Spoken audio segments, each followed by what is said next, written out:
And a very pleasant good morning, everybody. Welcome to Live Jai-Alai in the Magic City. I'm Stu Nyman, and I'm sitting here socially distanced, of course, from Andrew Blackman. Andrew, good morning.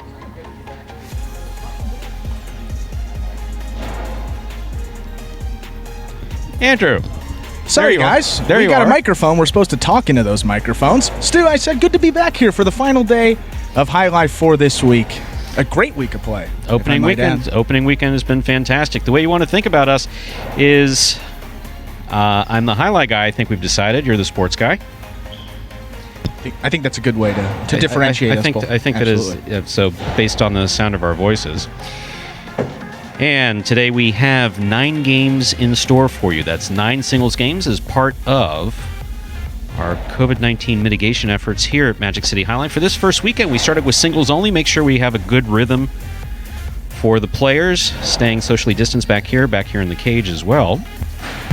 So far, it's worked out well. And speaking of these 9 games, they begin at 12 p.m., just less than 10 minutes away. In addition to exciting play, you too can win and win big.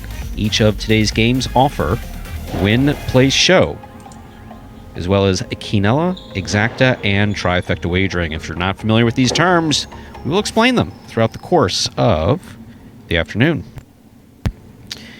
In addition to these standard bets, we also have the high-paying High 5 jackpot, which is a pick 5 wager, a pick 3 wager, and all new for 2020, the Mighty Ocho. That's a pick 8 jackpot wager that begins in game 1. If you're going to play today's Mighty Ocho, you have to have those wagers in before we begin our first game. Now, of course, wagering isn't necessary in order to enjoy the awesome Jai-Alai we have in store for you today. But Jai-Alai is the fastest game you can bet on. It's the time when we talk about scratches. What's a scratch? If someone is scheduled to play in today's program and he's out for some reason, he's scratched. We do have a scratch. Number 8, Jedden is scratched in all his scheduled appearances today. Once again, Jedden is scratched in all his scheduled appearances today. Let's run down the program, how that affects today's program in its entirety. No scratches in Game 1. Let's begin with Game 2, Post 5. Scratch Jedden, replace Jedden with number 23, Ikeda. Game 2, Post 5. Scratch Jedden, replace Jedden with Ikeda. Game 3, Post 6. Scratch Jedden, replace Jedden with number 7, Ben. Game 3, Post 6. Scratch Jedden, replace Jedden with number 7, Ben. There are no scratches in Game 4. In Game 5, Post 6, scratch Jedden, replace Jedden with number 29, Vuelo. Game 5, Post 6, scratch Jedden, replace Jedden with number 29, Vuelo. Game 6, Post 3, scratch Jedden, replace Jedden with number 77, El Barba. Game 6, Post 3, scratch Jedden, replace Jedden with El Barba. Game 7, no scratches. Game 8, Post 6, scratch Jedden, replace Jedden with number 24, Cool Fitness. Game 8, Post 6, scratch Jedden, replace Jedden with number 24, Cool Fitness. And there are no scratches in Game 9, so that's the rundown of the scratch of Jedden as he affects today's performance in its entirety. Ladies and gentlemen, we're so happy that you have decided to join us for this Sunday matinee performance of Live Jai-Alai. And this is our opening weekend here at Magic City Jai-Alai, all on the new channel, the Jai-Alai Channel. We are aware of the challenges many of you are facing. We're facing many of them ourselves. As a team, we've faced them together. We've worked hard to employ mitigation protocols that will keep our players and support staff safe. We do remain closed to the public for the time being. We're only playing singles.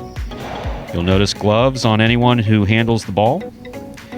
We've all thankfully tested negative and are practicing social distancing behind the scenes. Some incidental contact on the court is unavoidable.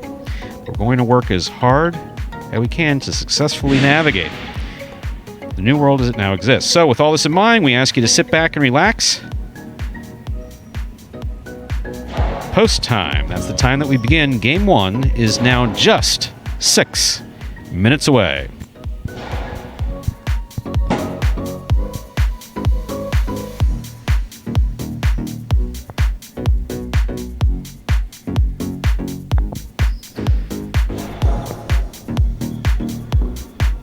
And folks, before the start of the first game of this Saturday Sunday, rather. Excuse me. We are on Today's Sunday, Andrew. Today is Sunday, Today's folks. Sunday. That means that we have the next 3 days off. Next 3 days off of Jai-Alai, which is honestly still a little bit sad. It's been good to be back here. Good to see the guys play. The level of play, as we mentioned at the top of the broadcast, has been great. And as we mentioned that, let's go through those singles standings right now. Obviously, for the first week, we are playing singles only. All these games, Friday, Saturday, and Sunday, have been singles. Topping the standings, Ikeda. Maybe a surprise there, but he's played really well. 7 wins, 5 yesterday, taking 4 of the last 5, Stu. He came last year pretty late into the year. His rise, his development has been spectacular. What have you seen from him this year that's really stood out? Concentration. You're going to hear me say that quite a bit, and when you're talking about a game like Jai-Alai, you would think that that would go without saying. You should be concentrating on a ball that's coming at you at 100 miles an hour. But it's extremely easy, like anything, it's extremely easy to get distracted. There's a lot of repetition, a lot of guys coming on the court. They're obviously going to be coming on, as you'll see, in different post positions. They're all humans. Right. So if there's something going on at home, if there was traffic on the way in, anything can be a distraction. Ikeda last year, he had played at one of the other facilities before he came here. He was going to another facility afterwards. So there was a little bit of distraction, a little bit of pressure being in a new facility. He has been as clear as a bell, and yesterday was a perfect example of that. He was focused on the ball. He was relaxed, which, when you're talking about a game of inches, which is ultimately what Jai-Alai is, you need to be relaxed. When that ball's coming at you, just the stiffer you are, the more difficult it is to catch the ball.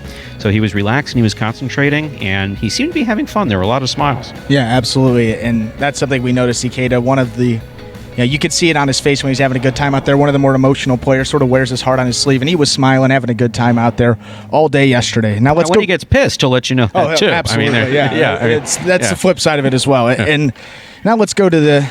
Obviously, we talked about the good Ikeda doing really well. Douglas in second place, our championship singles winner from last year, has 4 wins, 3 behind Ikeda. Let's go to the guys that maybe haven't showed really their skills. Kubala and Carballo in particular. Kubala last year, we've talked about him, has a couple years of amateur experience. He had 99 singles wins last year.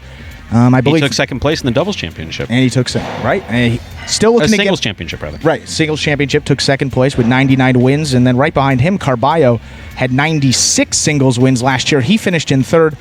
Both of those guys today looking to get off the schneid a little bit, get their first win of the year. How do you think they're going to be able to do it, Stu? What do you think the big key is for these guys? Concentration. Yeah, we talk about it all the time. Yeah, absolutely.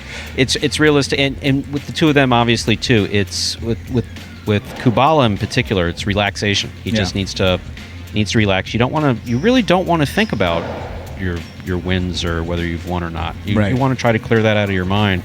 And you never want to feel that you're under pressure. Oh, I have to win this game. No, you don't. Yeah. You just have to, as we say, just have to catch the ball. We actually have a saying for that back here. It's called CTFB. We can't say that over the air. Right, absolutely. But we established that in our first year, CTFB. Guys, and it's Family Day. Exactly. Sunday, so Family Day, we're definitely not going to explain that, but you just have to catch the something ball. Right. You just have to focus on catching, as relax, get the ball in your cesta. And the good thing about Kubala is capable of out-catching almost anyone on this roster. Mm-hmm. Yeah. He will just catch. Carballo just needs to get a rhythm. Once he's on, his serve has been particularly powerful, so that's been really good. More focus. He just needs, his catching has been a little bit off. His positioning's been a little off. Again, relax, get into the rhythm of the game. He'll be fine. Exactly, and that's what happened with Carballo last year. At the beginning of the season, wasn't doing particularly well, and then went on a run where he won seemed almost 20 of 40 games, winning at a 50% rate, and that really propelled him through the rest of the year. So if he can get one under his belt, we know, based on his performance last year, this is something that he can do. He's really good. He's got all the skills to do it. Just a matter of concentration for him and really getting in a rhythm and putting it together. And these guys will be stepping out beginning in Game 2. We're going to see our first appearance of Ikeda. We're just about a minute away from the beginning of today's performance. Game 1 is less than 1 minute away. You got 1 minute if you are betting today. You have 1 minute to place your wagers in Game 1 and the mighty Ocho.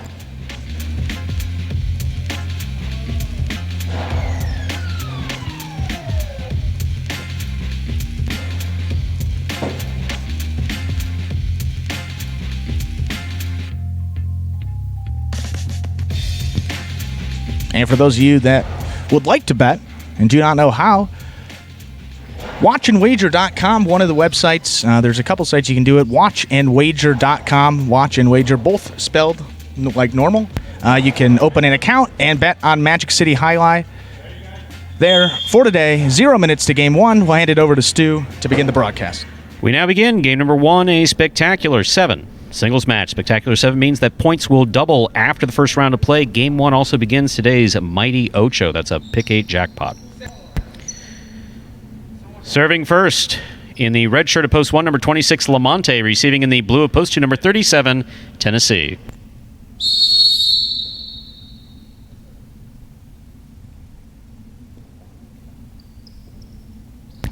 Lamonte serves. We begin game one. Strong backhand throw by Tennessee. Lamonte for the rebote. He gets it up to the front wall. Tennessee from the 8 line. Lamonte, rebote from the left side. What a pickup by Lamonte. That is a beautiful catch. Lamonte with another rebote. Ball missed by Tennessee. Well-earned first point of the day goes to the red shirt, post 1. And Lamonte really hasn't been playing his best highlight these past couple days. Looked a lot more poised out there, Stu. Really, really well done for his first point of the day.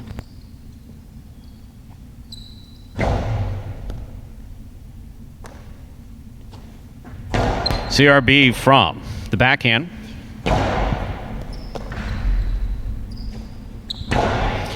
Outside placement is ruled out. Point 1.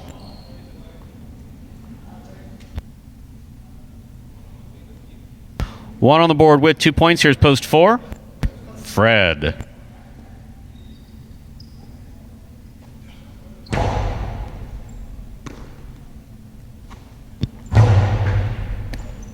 Lamonte again from the forehand. Fred winds up. 2-all. Stopped by Lamonte, but not held on to point 4.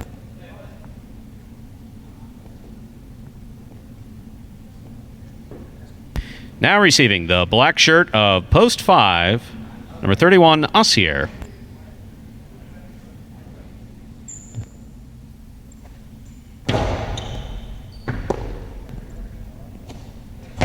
Strong backhand throw by Ossier. Forehand rebote by Fred. That's a carom. A 2-all play. Yeah. Scores for Ossier. Point 5. Our next matchup has Ossier serving to the yellow shirt of post 6, Juice.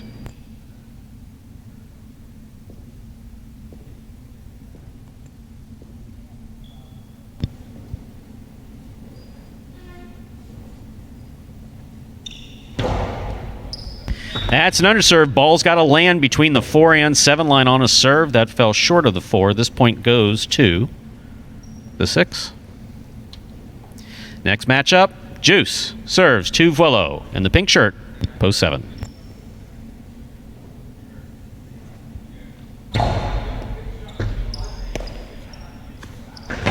Strong reverse by Vuelo. That's a beautifully thrown rebote from the left side of Juice.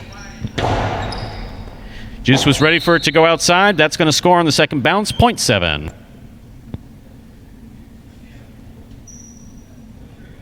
Here now to complete the first round of play and receive the purple shirt of post 8, Cool Fitness.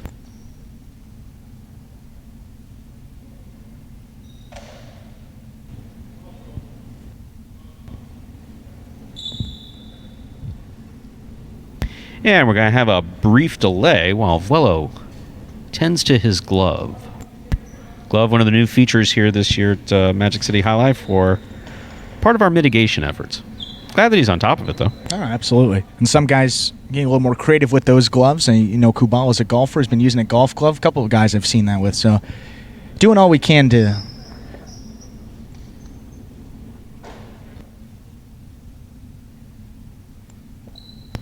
And we're back. 7 serves 8. This is to complete the first round of play.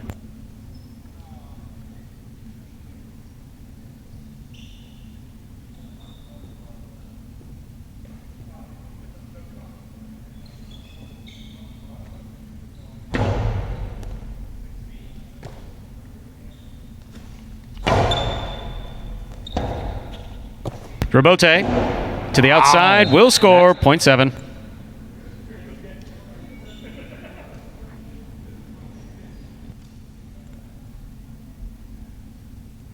Here's post 2, Tennessee. All matchups are now worth 2 points through the end of the game.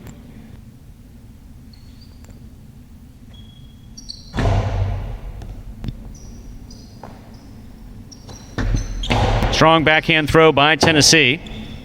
Robote, left side by Vuelo. Great catch by Tennessee. Vuelo again. Robote, left side. Tennessee with a hard throw. Good catch by Vuelo. Tennessee. Low and hard to the inside. Vuelo's there. Ball tipped. Point 7. 7 is now on the board with 4 points. Vuelo serves to the returning white shirt of post 3, CRB.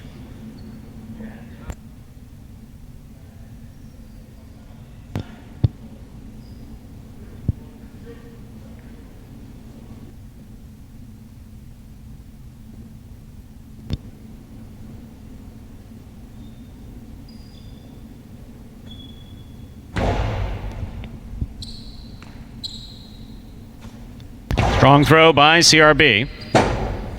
Vuelo for the Robote. Beautifully thrown. And scoring. Point 7. And Vuelo showing a ton of control on those Robotes too. Really showed tremendous improvement from last season on that. Possible game point here for the pink shirt of post 7, Vuelo. Trying to stop him. Lamonte in post 1.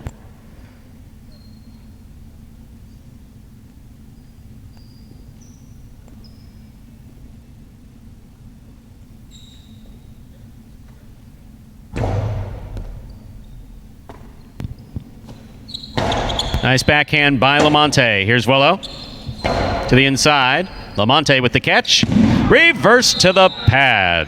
Point and game. A perfect game for the pink shirt of post 7, Vuelo. 7 wins it.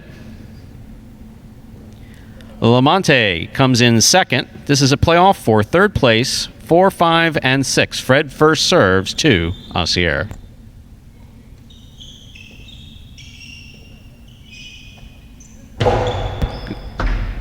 Asier from the backhand. Nice backhand by Asier. Here's Fred to the outside. Asier chases it down. Fred with a juggle and a drop. Point 5.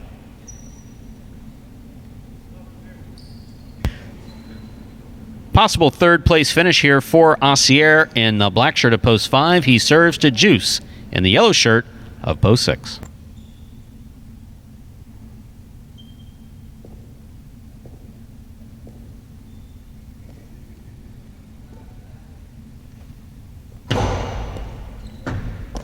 Good catch by Juice. Hard throw. Good catch by Asier. Juggling on that catch, actually. Point goes to the 6. Ball's got to be caught and stopped in that cesta. We'll turn them around now. 6 will serve to 5. Final matchup, Juice serves Asier for third place.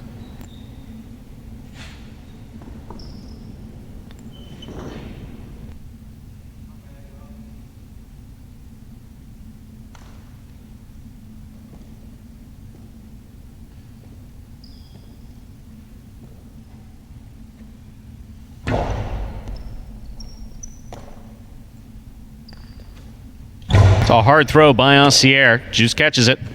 Low and hard and inside. Asier's there. Backhand to the outside. Juice on the run makes the catch. Point and third place finish for Juice in post 6. Unofficial order finish 7-1-6.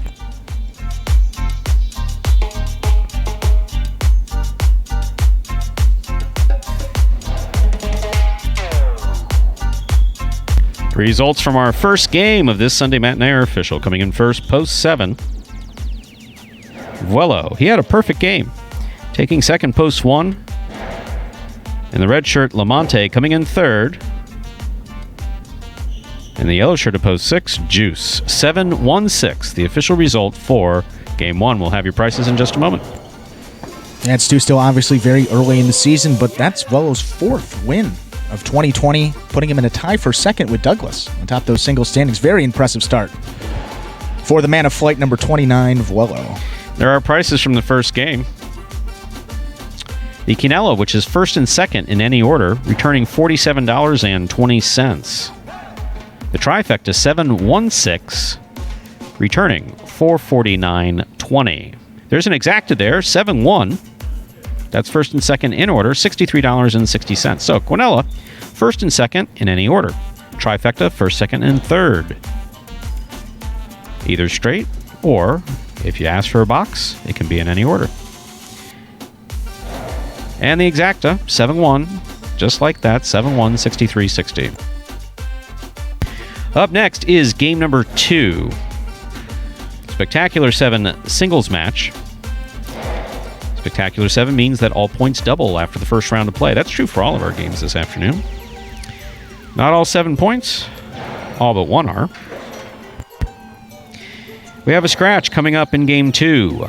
A scratch is when a player who's been scheduled in, the performance is out for some reason. Jedden is out with lower back injury. That affects Game 2. In Post 5, Jedden was scheduled. He'll now be replaced by number 23, Ikeda. Game 2, Post 5. Scratch Jedden, replace Jedden with Ikeda. Post time, less than 7 minutes away.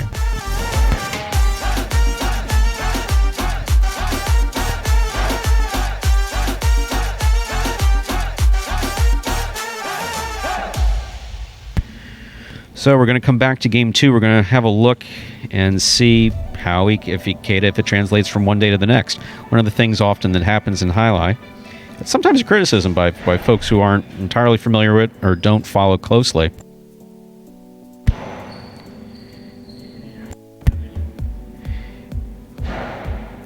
Is how you sometimes aren't able to carry it from day to day. So we're going to see if he can carry it over today. But before, I think we have a video, don't we? Yeah, I think we got a video, guys, explaining. You just watched our first singles match of the afternoon. This is going to give a little more in-depth explanation of what you just saw, the format of our singles games here at Magic City Jai-Alai. Take a look.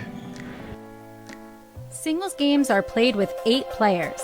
Each player wears a different color jersey numbered 1 through 8 on the front. These numbers are traditionally referred to as post numbers. Post numbers are used to signify the order in which the athletes will play in a game. These numbers are also used for betting purposes. Don't be confused by the numbers on the back of our jerseys. Those are just for fun. Each game begins when the player in the post 1 red jersey serves to the player in the post 2 blue jersey. The served ball must land between the 4 and 7 lines marked on the court's side wall. If the ball lands between those lines, the serve is good and play continues until one of those 2 players wins that matchup. The player who loses the matchup exits the court and waits for his next turn at the end of the rotation. It's important to note that every game has 2 rounds. The first 7 matchups in a game make up round 1. Each matchup in round 1 is worth 1 point. Round 2 refers to all matchups that take place after the 7th and final matchup of round 1. The number of matchups in round 2 varies from game to game. And in round 2, each matchup is worth 2 points. The first player to earn 7 points wins the game. You can tell us, do you like that voice better, or do you like our voices better? Because the lovely Lindsay sounds absolutely nothing like us. Definitely not. Well, but or we sound nothing like her. I don't know. We sound nothing like either way. Oh. But you know, hopefully you guys got a good glimpse and a little more understanding of singles. We will be playing doubles at some point throughout this season, Sue. Hopefully next week we'll be getting that started. Thursday, absolutely. Thursday. We are off for the next 3 days, and as part of the 2020 schedule, you know, we are playing now through November. So you have several months of Jai-Alai. This is obviously the opening weekend for the 2020 season. Start off with doubles, make sure that our mitigation protocols are all being followed and we're doing okay. And Then we're going to go there, and then we're going to go to doubles beginning on Thursday. Doubles just like singles. Sure. As far as the scoring and everything else is concerned, just have two players on each team. And yes, as we've often talked about in Jai-Alai, one of the most frequent questions that does come up, do they all have 8 shirts? Yes, they do. They all have 8 shirts. Number on the front of the shirt is the post position. That's the number that you're actually betting on. Number on the back of the shirt is their permanent player number. There's also a name on there. Yeah, there's a name on there. I know people have been asking about the nature of some of these nicknames, and for next week, we will definitely be getting you a couple of the stories about how these guys have their names. You see a couple guys on the court right now. Number 7, Ben. Obviously, Ben is his first name, Stu, so it makes sense there why he's got Ben on the back of his jersey. You see a couple guys with their last names, first names, and then a couple guys with sort of those specialty names on the back that are special to them. Anderluck, one of them, obviously not his real name. Vuelo, another one of those guys. Tennessee, a nickname of his. So we'll be giving you a bunch of those stories, a lot of interesting stories about how these guys got these names, maybe from their other sports careers. So definitely have that to look forward to. Also, we'll be previewing those doubles teams at some point during the broadcast, probably later in the broadcast. Give you guys a glimpse of what you're going to be seeing and some of the pairings, so you can start preparing if you'd like to make some wagers in next week's Jai-Alai action. We have 1 minute till post. 1 minute till we begin Game 2. Reminder to scratch Game 2, Post 5. Scratch Jedden. Replace Jedden with number 23, Ikeda. Game 2, Post 5. Scratch Jedden. Replace Jedden with Ikeda. Post time less than 1 minute away.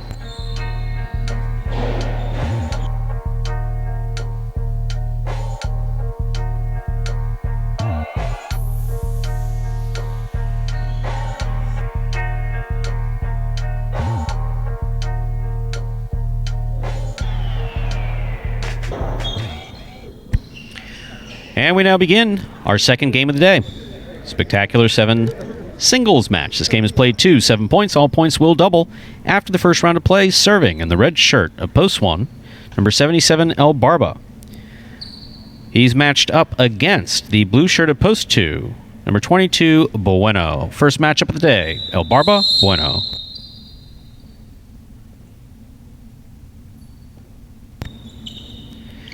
El Barba serves. We begin Game 2. Strong backhand throw by Bueno. Rebote missed. Midcourt, point 2.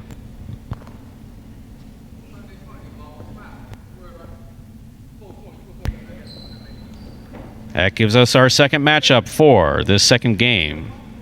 Bueno serves Cool Fitness in the white shirt of post 3.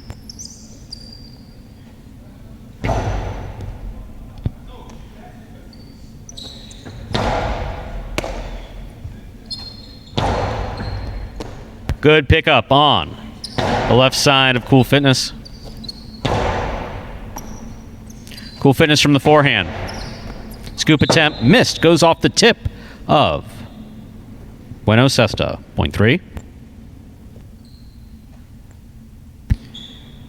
Here's our next matchup. Cool Fitness and CRB in the green shirt of post 4.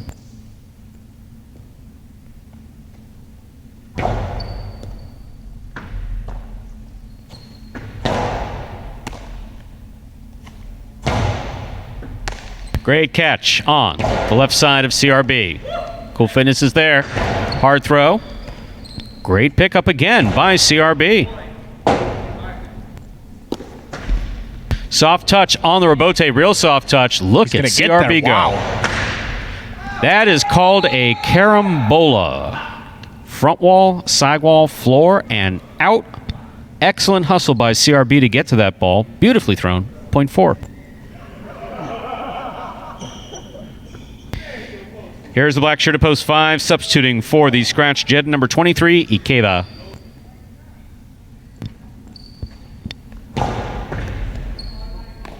Ikeda from the forehand. Scoop attempt tipped. Point 5. Yeah, CRB usually not one to go for those one-handed scoops, maybe taking a page out of Tennessee's book there, Stu. Here's the yellow shirt of post 6, Diaz.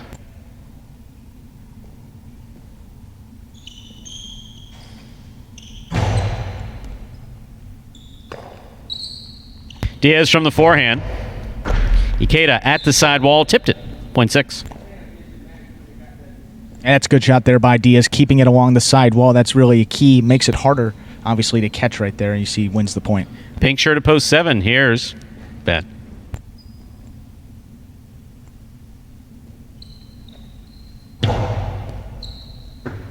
Ben with a good catch to start things off. Backhands hard.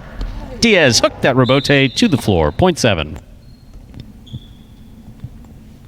Here now to complete the first round and receive in the purple shirt of post 8. Last matchup of the first round has Ben serving against Vuelo.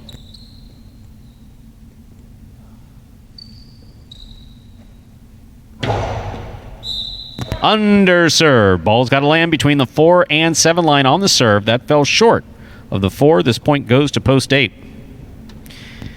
That completes the first round of play. All matchups are now worth 2 points through the end of the game. First to return in the second round, post 1, the red shirt, El Barba.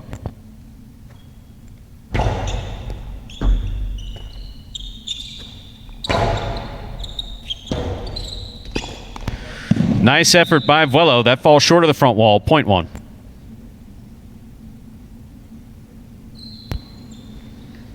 Here's the blue of post 2. Bueno.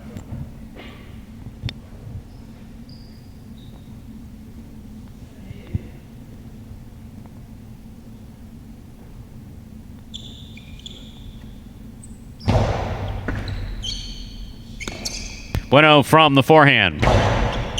Scoop attempt missed. 0.2.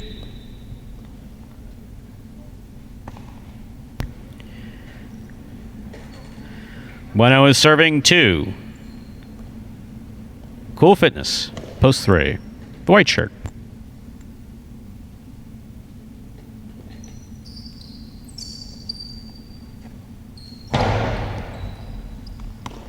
Cool Fitness holds on to it. There's the backhand, picked off the forehand of Bueno.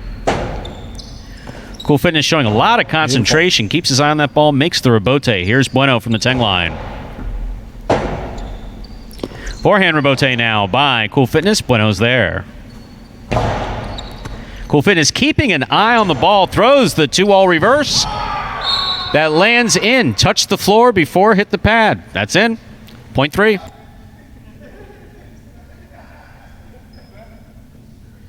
Green shirt at post 4, CRB receives.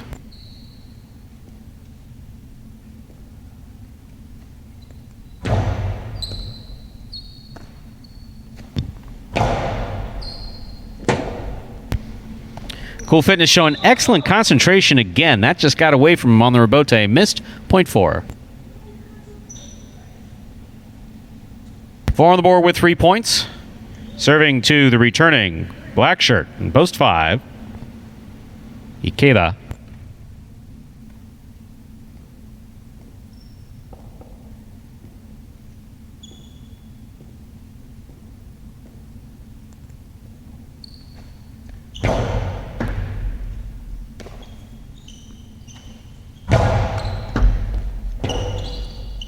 Rebote, left side by CRB. Here's Ikeda. Hard to the inside. Scores. 0.5.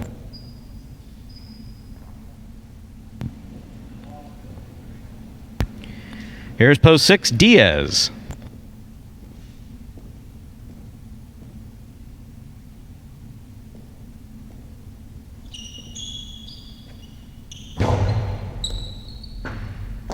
Diaz reels it in at the 13 line. There's the backhand. Mid-court placement stopped by Ikeda. Karam by Ikeda. Yeah. Scores. Karam, sidewall, front wall, floor, and out. That's a Karam. 0.5. Possible game point for Ikeda in post 5, trying to stop him. Ben.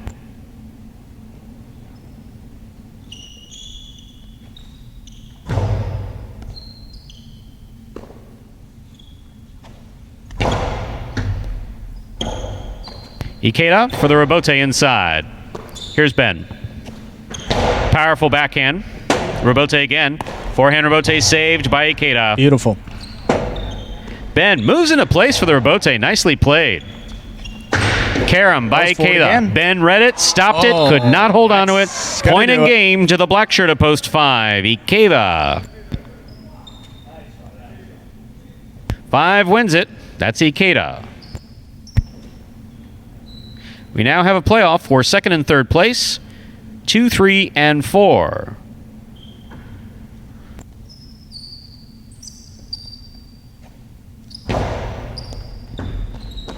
Cool Fitness from the reverse. Forehand rebote by Bueno. Cool Fitness just lets it get by him on the forehand. Point 2. Possible second place finish here for Bueno. CRB receives.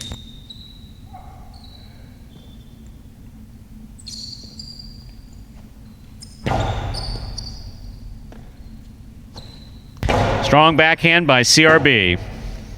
Forehand rebote by Bueno. CRB catches it, drops it, point, and second place finish for post 2. Bueno.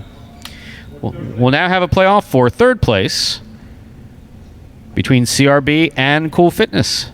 Cool Fitness serves to CRB.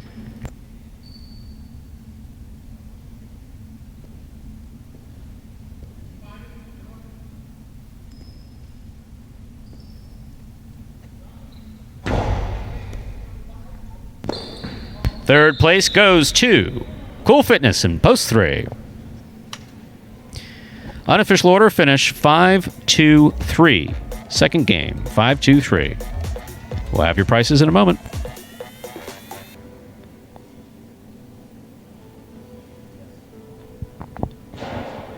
Stu, hate to sound like a broken record here, but there's Ikeda again, number 23. We were talking about how 37 is a highlight number, and 23 is actually a very famous number in basketball. And maybe Ikeda, obviously a Michael Jordan fan growing up, maybe that's why he took 23, but certainly playing like a player of that quality today.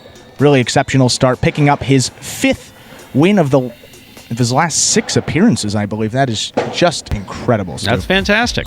Absolutely. We're talking beforehand whether or not he was going to be able to carry what he started yesterday into today. Doesn't always translate from day to day or even from game to game sometimes. In this case, it did for Ikeda. Nice finish. That gives us our prices for game 2. The Quinella 2-5, which is first and second in any order. Once again, the Quinella 2-5, $11.60. Trifecta 5-2-3, first, second, and third, $85.20.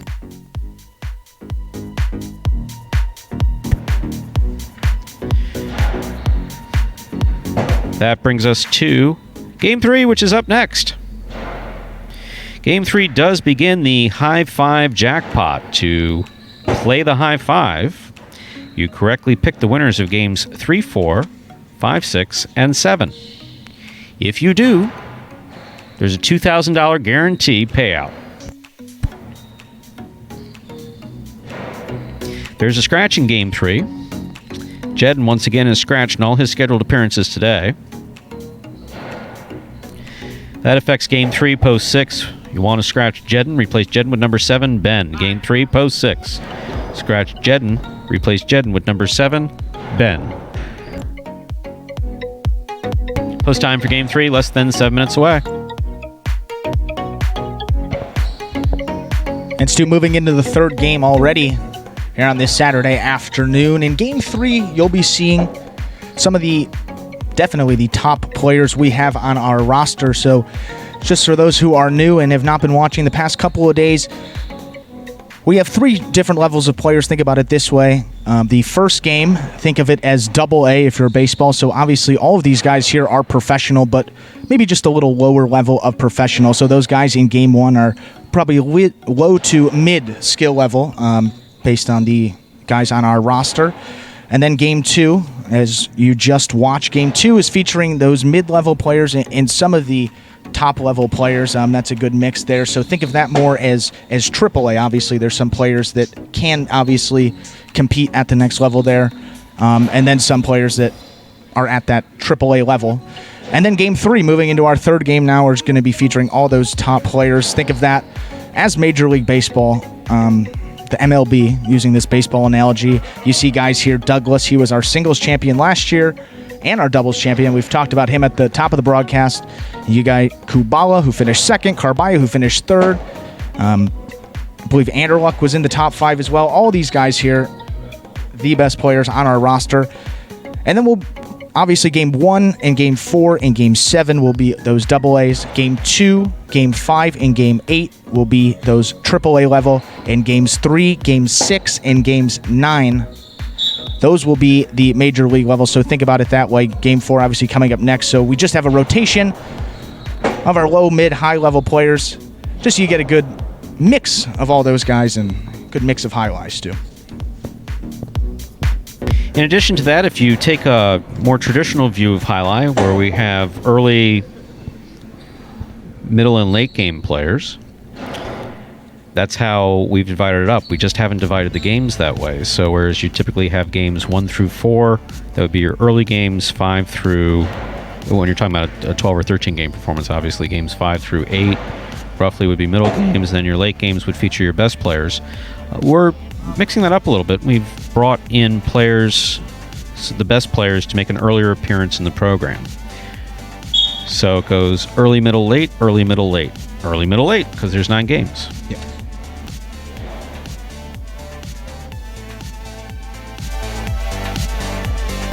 Reminder, the scratch for Game 3. Game 3, post 6. Scratch Jedden, replace Jedden with Ben. Game 3, post 6. Scratch Jedden, replace Jedden with Ben. Look at that high 5 grow. $741 bet into the high 5 so far. If you're looking on your screen and listening to us in the background, we're looking at the pool section. That is the total money wagered into each pool. So there's $41 so far that's been bet into the Quinella, $30 into the Exacta. Arguably the most popular bet almost anywhere is always going to be your Trifecta. Almost always going to be your Trifecta. Some tracks are different, and some horses versus dogs versus highlight. But Trifecta's got 561 in it, and the high 5, 746. $746 wagered into. Someone looking to grab that 2,000. They don't like Scott to hold on to that 2,000. They really don't. Not at all, and they've done a good job. And last year he basically had one of those cash machines where you hold the trigger and it shoots the cash out. Just like right on his phone, it just prints the bill straight from there. It was unbelievable. We talked about it was almost every performance people were getting close, if not hitting it. Even one of the traditional highlight enthusiasts online and commented, said, "Look, we appreciate the generosity, but how long could this last? This isn't sustainable." Yeah, exactly. We have 2 minutes till post in Game 3. We'll begin Game 3 in just 2 minutes. And obviously, Stu, with those wagers, if no one hits the high 5, there's concessions. If there's 4 out of 5, 3 out of 5, depending on that. So even if you don't get all 5, make sure to don't throw out those tickets or don't stop watching, because if one person doesn't get all of those 5 numbers correct, it has to be one winner, then there may be some consolations. You could still take home some money. Absolutely.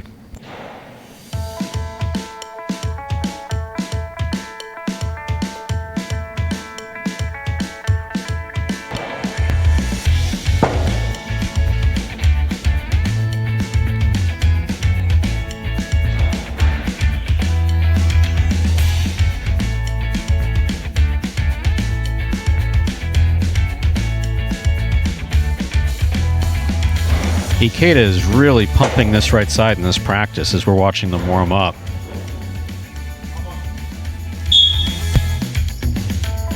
We're ready to begin game number 3.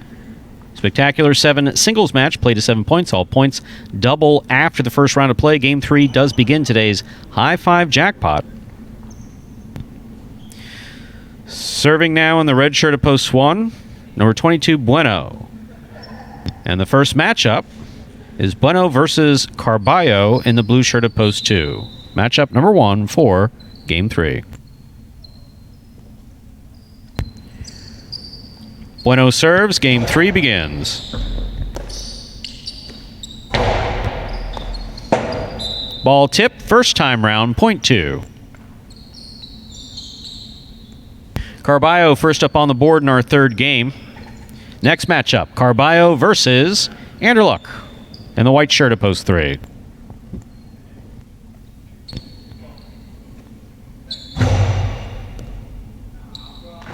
Great catch by Anderluck. What a beautiful backhand that was. Right along the overhead screen to a swing and the miss on the forehand rebote. Up at the 4 line. Point 3. And Carballo really likes to throw that spinning rebote, as I call it. Sometimes all he needs to do is just lay it up and make it off that front wall. Would be a lot easier for him. Here's the green shirt of post 4, Douglas, number 13.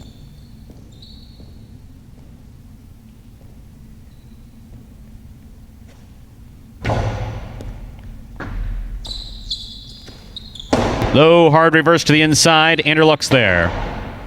Here's Douglas. Powerful backhand from the 9 line. Anderluck on the run. Sends it out of play, point 4.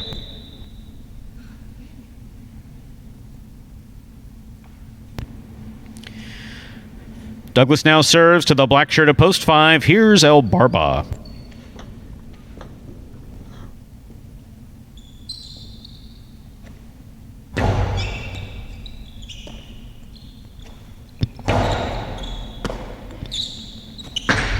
Carom by Douglas scores. Point 4. And Barba definitely thought he was going to keep that one to the inside. Karam didn't cut out as much as he thought, but still faked him out to get that point.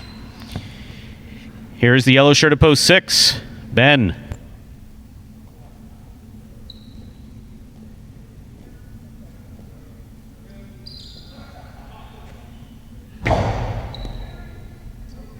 Ben opens up on the backhand. Douglas, nice rebote. Here's Ben. Douglas from the backhand. Hard it goes to the back wall. Rebote missed at the 6 line by Ben. Point 4.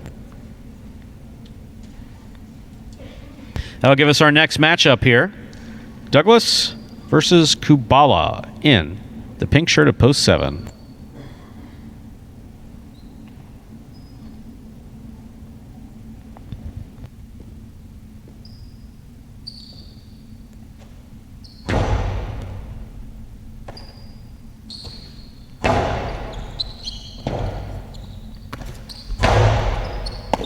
Kubala makes a great catch, throws at Karam, caught a piece of the side wall and shot down. Wow. Point 4.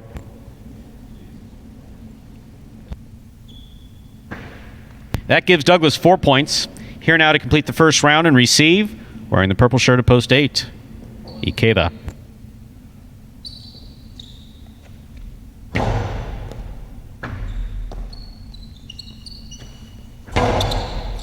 Catch by Douglas. There's the reverse. That one goes to the overhead screen, point 4. And that overhead screen, Stu, affectionately known here as Machu Picchu, dubbed by Paulie last year. Absolutely. Straight points to a possible game point here for Douglas, trying to stop him. Red shirt at post 1, Bueno.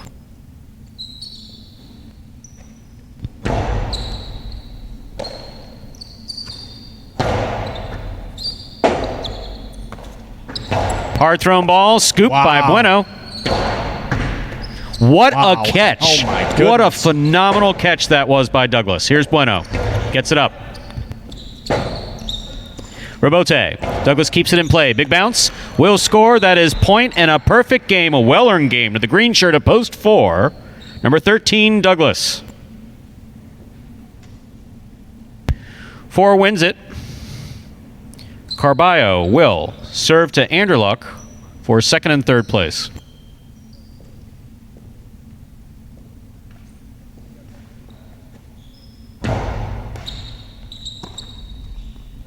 Anderluck comes over the top. Big bounce brought down by Carballo. Here's Anderluck. Carballo from the 8 line. Anderluck, one-handed grab on the left side. Nice. Beautifully thrown ball to the inside. It's going to score for Carballo. Second place goes to Carballo in the blue of post 2. Anderluck takes third in post 3. 4-2-3 is your unofficial order of finish for game 3.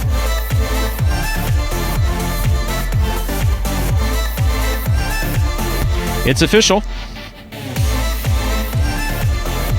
Coming in first, post 4, in the green shirt was Douglas.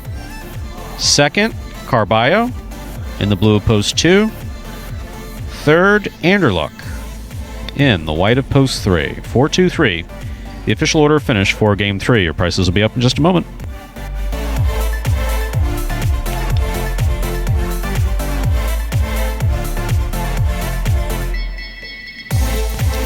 And Quinella, 2-4, first and second in any order, returning $27. And the Trifecta, 4-2-3. Looks like folks were all over that one, returning $46.80. What I mean by folks were all over that one is there's no odds making in highlight. The odds are actually been all pari-mutuel wagering. The odds are basically set by people who are betting on specific numbers. So the more of you who believe that Douglas is going to win, or Ikeda is going to win, or whoever you think is going to win in a particular post position, odds fall on that number. If you don't think someone's going to win, and there's no money wagered on them, or very little money wagered on them, the odds stay high on that number. So when you see a trifecta payout like that, 4-2-3 at $46.80, lots of people cashing tickets, which we're happy about.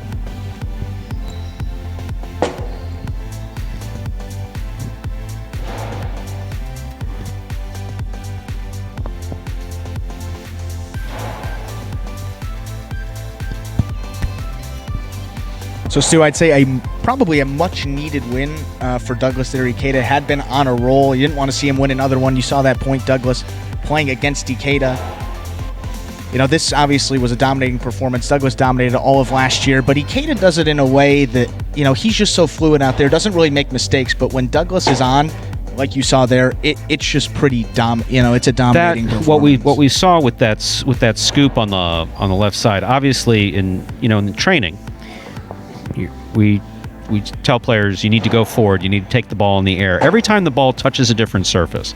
So when it leaves the cesta, it hits the front wall, it has one spin to it. If it touches the side wall, which is why we tell when you're throwing it, keep it on the side wall, try to tap the side wall if you can, because it changes the spin slightly. It just makes it a little bit more complicated to catch, a little bit more difficult. The more players catch, the more used to they get it. So we don't tell people how to scoop, which is a constant thing that I have with some of these guys, because scooping is showboating and it looks good, and in the nature of their backgrounds in baseball, exactly. Obviously, it's a reflex. Exactly. So, but there are times where you do have to scoop. There are times if you're going to get the ball in the air and you don't get there quite in time, you got to reach out and scoop. Yeah. But the way he scooped that ball in particular, if anybody takes a look at a replay or on Douglas's scoop there at the end, I think it was against Bueno. It was absolutely at the tip of his cesta. He held on to it. He didn't juggle it. Yeah. And that's complicated. I mean, that's absolutely complicated. And for Douglas there, that now his 5th win of the 2020 season. Still a long way off from 2019, as we mentioned. 181 singles wins for Douglas last year. Took home the singles championship, took home the doubles championship, along with his partner Rock. So still a lot of work to do, but a good start for Douglas here in 2020. You were talking earlier about the Douglas Ikeda matchup there, and with the two of them, of course, the three roommates there. You have Anderluck, you have Douglas, and Ikeda. So that would make for a quiet ride home, I think, back up to Broward County. Oh my God. Well, we've talked about Anderluck, great hosts, and all these guys are good guys, so I'm sure they have a lot of fun living together up there. That was before they started playing for money. That definitely complicates everything. That was before they started playing for money. Now now they're going to be competing. I can imagine walking into that apartment and seeing 3 closed bedroom doors. Yeah, and now they're going to be stacked right next to each other in the order. It's going to get, as the season goes on, you'll see them distance themselves. They have to spend too much time at home as well. Up next, we have our 4th game. It's a spectacular 7 singles match. Game 4 begins the pick 3. Pick 3 is just that, a pick 3. You pick the winners of games 4, 5, and 6 to cash in on the pick 3. Pick 3 pot slowly growing up to $207 now. And we've done a little bit more talking about wagering in today's performance, but No wagering required to enjoy Jai-Alai. We just hope that you enjoy the Jai-Alai. And if you'd like to place a bet, you're more than welcome to. Because we don't have anybody here on track with us, and most parimutuel facilities are closed throughout the country. Right now, you're kind of limited to online wagering, which can be accomplished if you'd like to take a look at Watch and Wagers. Spelt exactly the way that it comes out. watchandwager.com. And Stu, you were just talking about parimutuel wagering and how it works. You're not necessarily playing against the house. There's no set odds. You know, the pools are determined, and those odds are the payouts based on how much is in each. That's why you see in the top left, you have those win odds and the Quinella odds. Those keep changing throughout as money keeps getting added to it. So if you're wondering, why do those numbers keep changing? What does it mean? That just means that people are betting. If the number goes down, that means that more people are betting that price, meaning the price is lower, the payouts are going to be lower.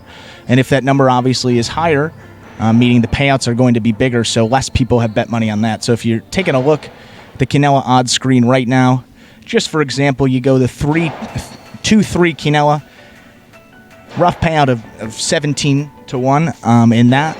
And then you go down, the 2-4 would be 5-1. So 17, obviously, the 2-3 is going to be a bigger payout than the 2-4.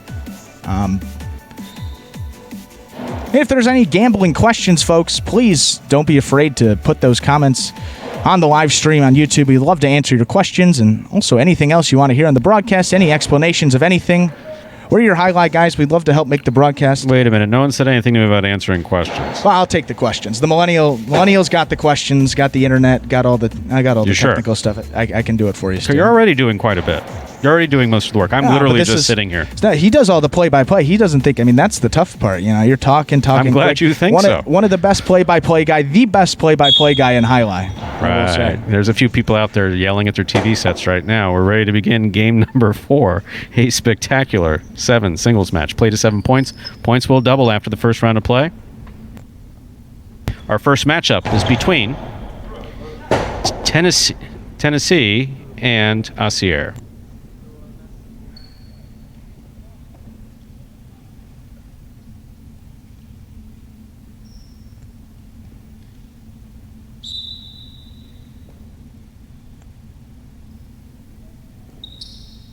Tennessee serves. We begin game 4. With an underserve. 2 gets the first point of the 4th game.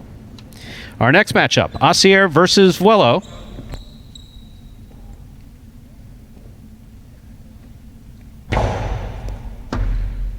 Vuelo from the 11 line. There's a nice backhand. Rebote, left side by Asier.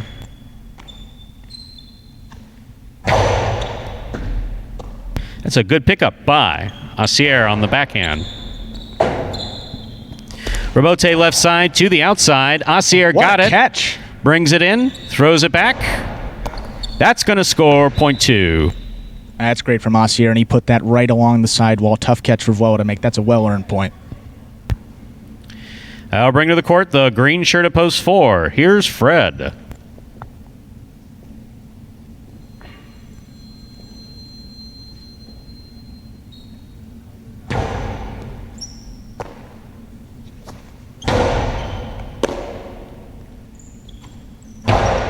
Strong forehand throw by Asier. Fred sends it up to the overhead screen. That's out of play. Point 2. Asier is now up on the board with 3 points. On the court, ready to receive in the black shirt at post 5, we have CRB.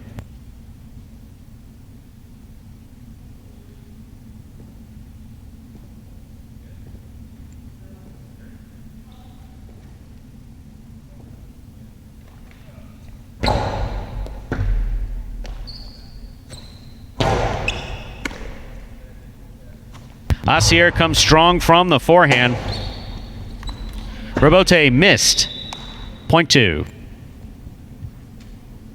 That's 4 straight points for Asier. He now serves to the yellow shirt at post 6. We have number 26, Lamonte.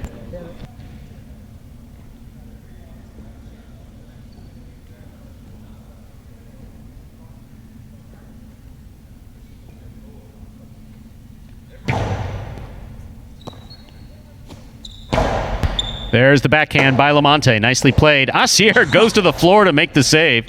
He's back up. Lamonte with a drop ball at the 7 line. Point 2. And Stu, and sometimes those change-ups are the hardest ones to catch right there. Pink shirt to post 7 receives. Juice.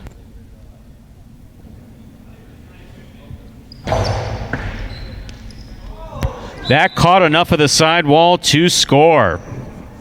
Wow. Point 2. Straight points to a possible game point here for post 2. Asier trying to stop him. Diaz.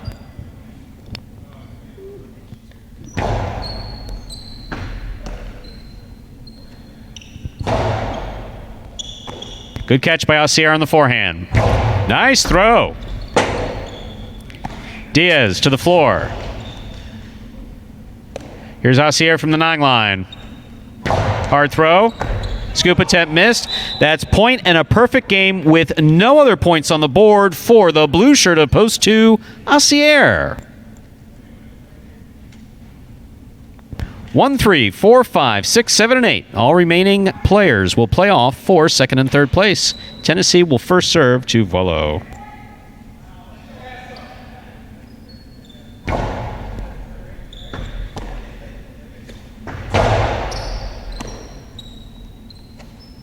It's a hard throw by Tennessee.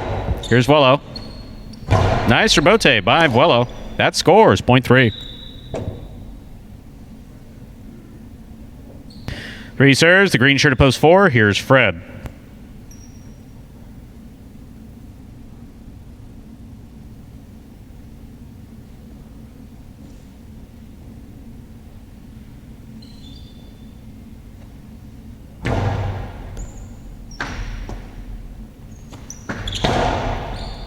Catch on the forehand of Vuelo. Fred with a hard backhand. Great catch by Vuelo. Hard throw. Fred hangs in there. He gets the ball up to the front wall. Here's Vuelo from the 6 line. Hard throw by Fred. This one's low. Vuelo on the run. Vuelo made that rebote. Fred in position. That hits too hard, too high, out of play. Well played point by both of these players. Point goes to the 3.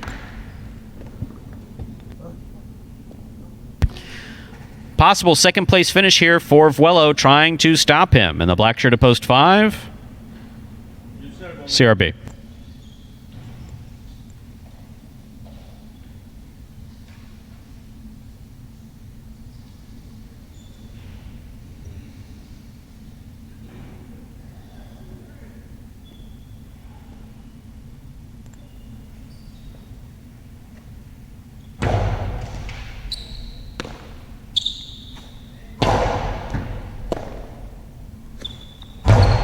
Too hard, too high, out of play, point 5.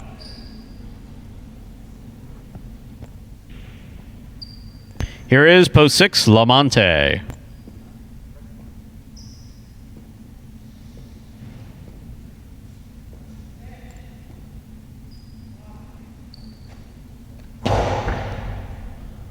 Lamonte with the tip ball, point 5.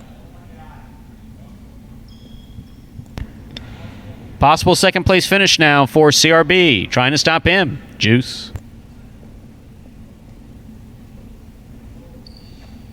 That's a great serve.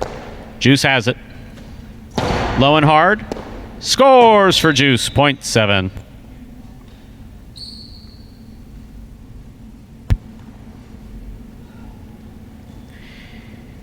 Post 8. Diaz receives.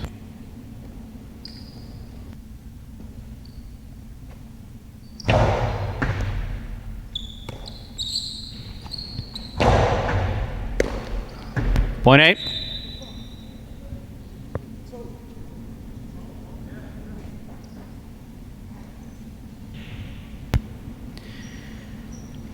Playing this playoff for 2nd and 3rd place continues. Diaz serves to Tennessee.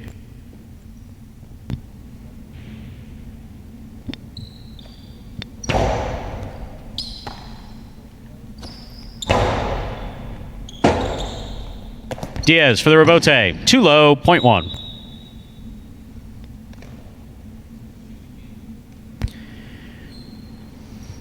Back and ready to receive. The green shirt, Fred.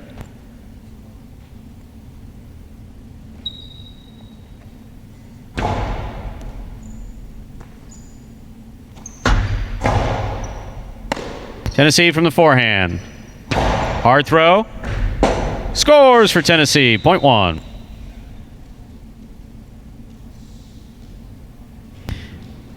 This is a place point, second place, up for grabs here. Tennessee serves to Vuelo.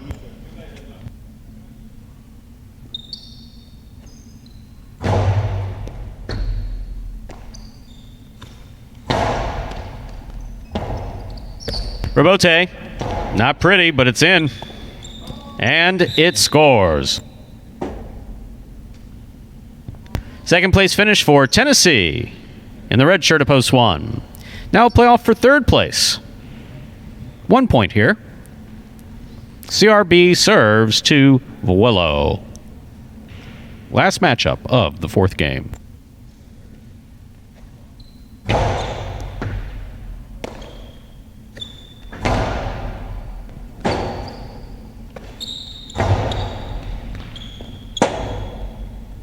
Vuelo makes a difficult save. It's a 2-all. And it scores. Quite a hop there. Very nice, CRB. The way he jumped over him, good. Vuelo comes in third. Unofficial order finish 2-1-3.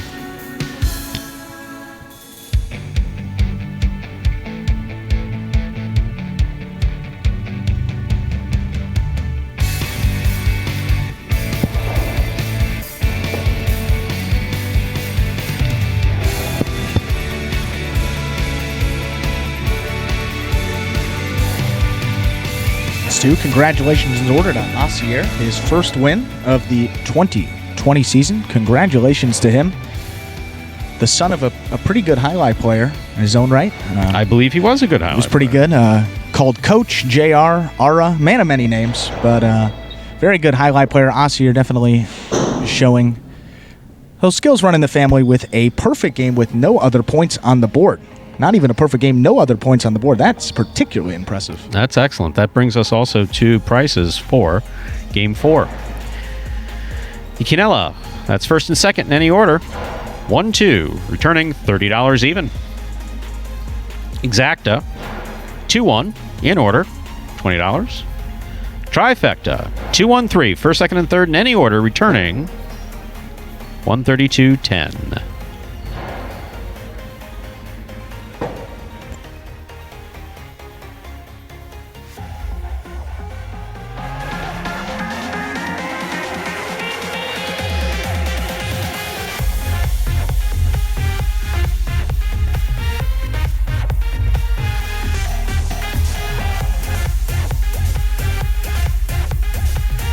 And up next, ladies and gentlemen, is game number 5, a spectacular 7 singles match.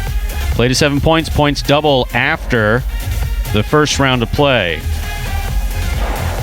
Game 5, post 6. Scratch Jed and replace Jed with number 29, Vuelo. Game 5, post 6. Scratch Jedden, replace Jedden with number 29, Vuelo.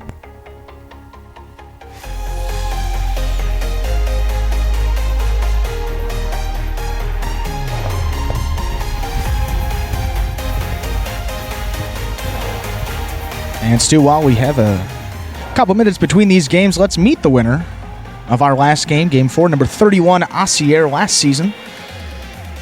Finished with 25 singles wins, a pretty good season for him.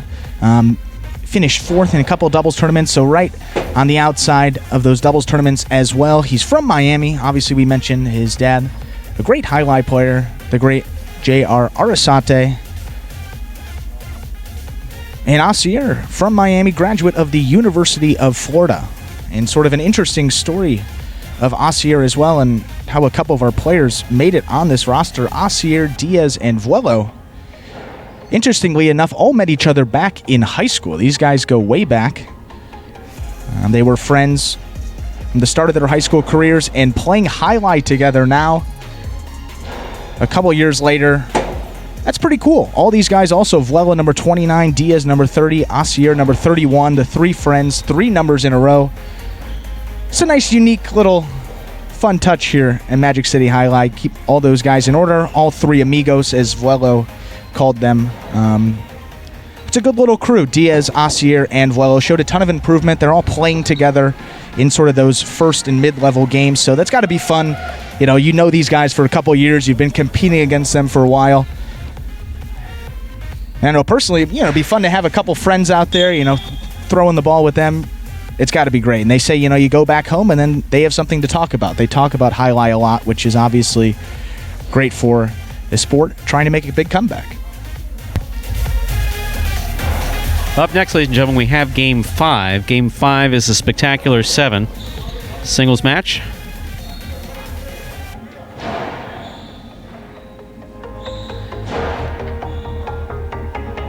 There is a scratch. Game 5, post 6 scratch. Jedden plays Jedden with 29, Vuelo. Oh, yeah.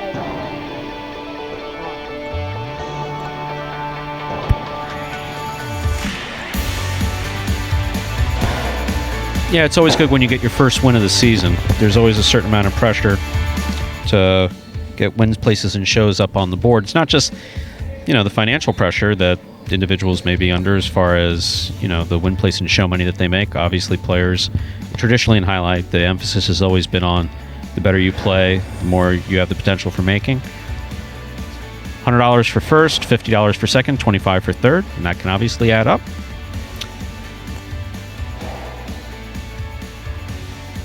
And then we also still have those season-long bonuses as well for singles and doubles. So certainly a lot of incentive for these guys, always trying their hardest out there. It would obviously be in their own best interest to get as much money as possible. Always trying 110%. It's a big part of why we love Magic City Jai-Alai here. You see, if you've been watching these first couple days, diving for rebotes all over the court. These guys are willing to throw their body on the line, just like other professional sports that you may watch, some of those big 4 sports. That's really exciting, the development we've seen here in these first couple of years. It's definitely been an interesting 2 years as we have 2 minutes to post. First 2 years, we're beginning year 3. And so you talk about getting that first win, and we've talked about the mental side of the game too. I mean, that's just got to be a huge relief. Mental's huge. Just getting that first win on the board. Because the one thing, obviously, we're not playing with folks in the audience here, but that's also something else. It's that's just a screen. It's got holes in it. Yeah. And so when someone's out there, this has been, fortunately, we've been pretty lucky where the fans are concerned. Haven't anybody gotten ugly. I think the first year we kind of did, and some of these players aren't exactly used to that. Right, yeah. It was funny because JR, and talking with the players, was like, he said, that bothers you? That bothers you? He said, I had 3,000 people screaming at me to overserve, and my mother was this, and it's fortunately we have not had to deal with that here. Miami Jai-Alai always had a particularly boisterous crowd. I guess boisterous is a good word for it. Oh, that's good. You want the fans to be into the game. You want them to be dedicated, of course. So, it shows the people care, and that's good, obviously.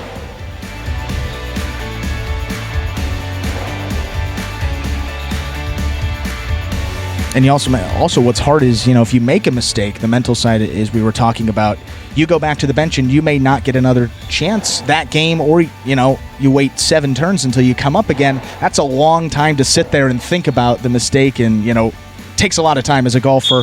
I know that the more time you have in between, honestly, the worse. That gets us to the beginning of Game 5, a spectacular 7 singles match, played to 7 points. Points double after the first round of play. Our first matchup of the 5th game is Cool Fitness and Bueno. Cool Fitness in the red shirt at post 1, blue at post 2.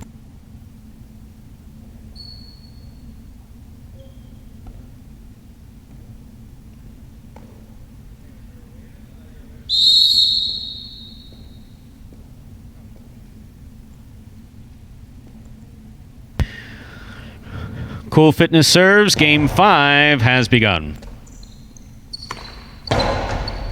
Cool Fitness picks it out of the air on the backhand. Here's Bueno from the 11 line.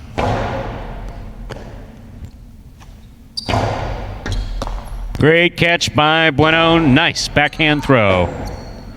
Cool Fitness hanging in there. Hooked it to the side wall on that rebote.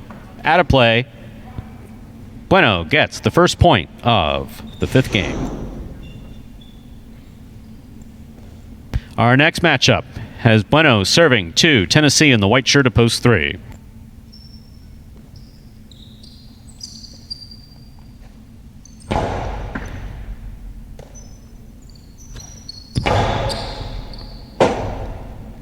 Bueno saves the rebote on the forehand. Tennessee, nice and hard. It stays in play just above the pad. Bueno rifles it. Tennessee had it, but bobbled it. Got to catch it and stop it in the cesta. Point 2.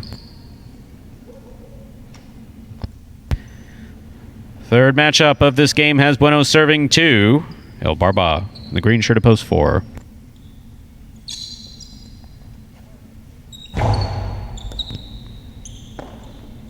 Ball tipped. Point 2.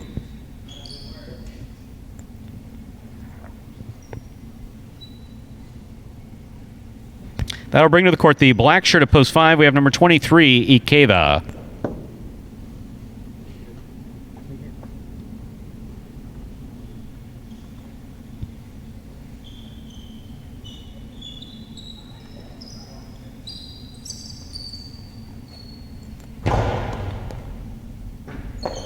Ikeda with a tip ball at the 12 line off the serve. Point 2. That's 4 straight points in the 5th game for Bueno. Here's the yellow shirt of post 6. Substituting for Jedden is Vuelo.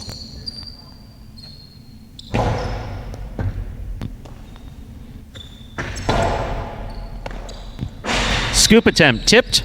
Point 6.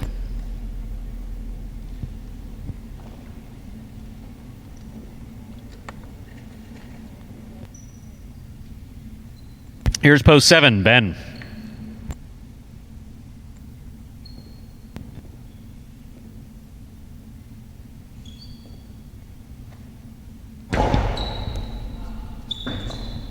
Point 6. That's a really good serve from Well. They're not about the speed, but where it crossed that side wall right in front of Ben makes it tough to get the adjustment and make a catch with such a small area to catch in that basket. Absolutely. Here is the purple shirt of post 8. To complete the first round of play, we have number 1, Anderluck.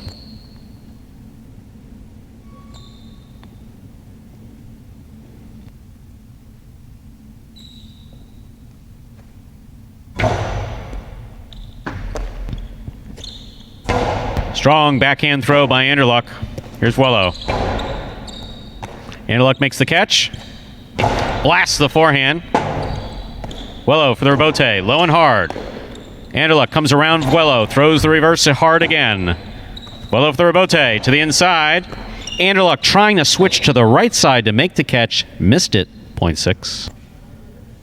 Yeah, and that's one you'd like to see him take maybe on that left side so he doesn't have to go around the ball. A little more time to get in position and make that catch. Red shirt of post 1 receives. Cool Fitness. We're in the second round. All matchups are worth 2 points through the end of the game.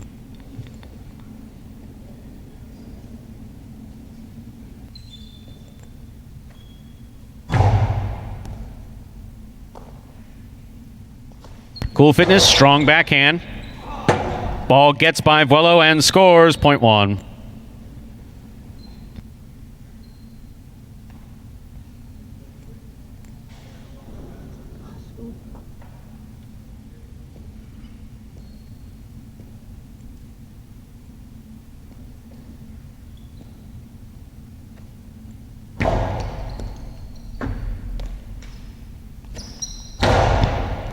Scoop attempt tipped. Point 3.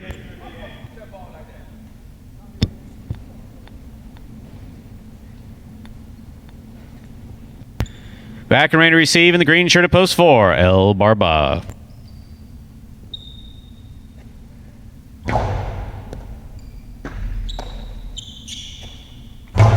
That reverse goes to the overhead screen. That's out of play. Point 3.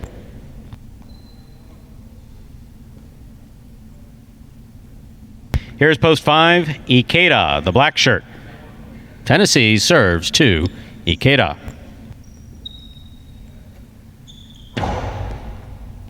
That's an underserve. Ball's got to land between the 4 and 7 line on the serve. That got hooked low. Out of play, 0.5. That gives Ikeda 2 points. Next matchup, Ikeda versus Bueno.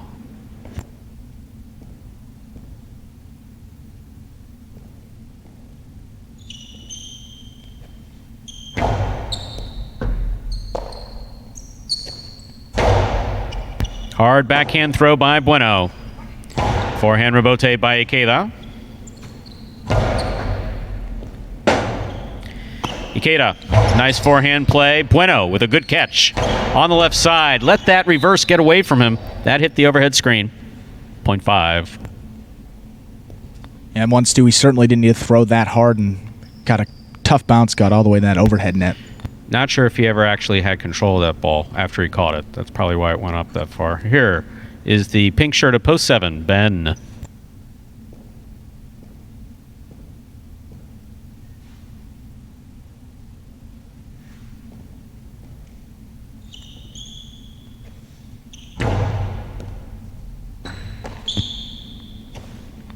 A hard reverse thrown by Ben. Ben for the rebote, just missed it, 0.5. Possible game point here for the black shirt of post 5, Ikeda. Trying to stop him. Anderluck, purple shirt of post 8.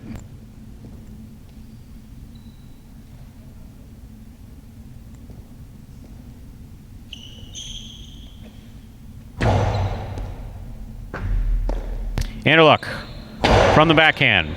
Here's Ikeda at the 9 line. Throwing it to Anderluck's feet to score. That is point and game to the black shirt of post 5, Ikeda. 5 wins it. This is a playoff for 2nd and 3rd place. Tennessee serves to Bueno for 2nd and 3rd place.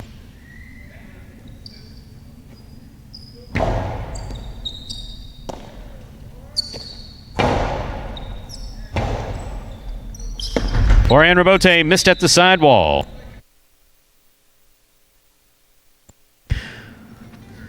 Second place goes to Bueno. Tennessee finishes in 3rd place. The unofficial order finish for Game 5 is 5-2-3. Your prices will be up in just a moment.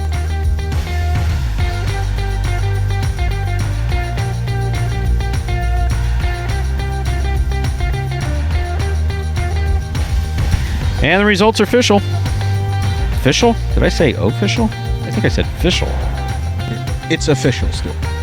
I said official. You said That's official. not a good sign. That's good. definitely not a good sign. Vowels are important in the English language, definitely. You're not there yet, but when you get a little older, you start checking what you say, because it could mean a couple different things. Anyway, coming in first, post 5, Ikeda. Taking 2nd, the blue of post 2, Bueno. Coming in 3rd, white of post 3, Tennessee. 5-2-3 is the official result. Official result for game number 5.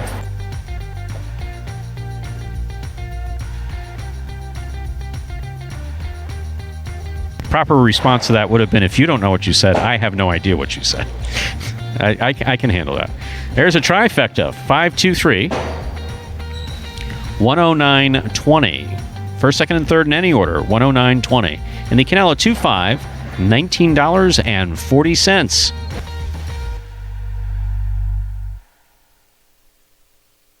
Up next, our 6th game in this 9-game performance. That means we have games 6, 7, 8, and 9, 4 games to go in today's performance. There's a scratch again. Jedden was scheduled to play in the 6th game. He is out with a back injury. Game 6, post 3. Scratch Jedden, replaced Jedden with number 77, El Barba. Game 6, post 3. Scratch Jedden, replaced Jedden with number 77, El Barba.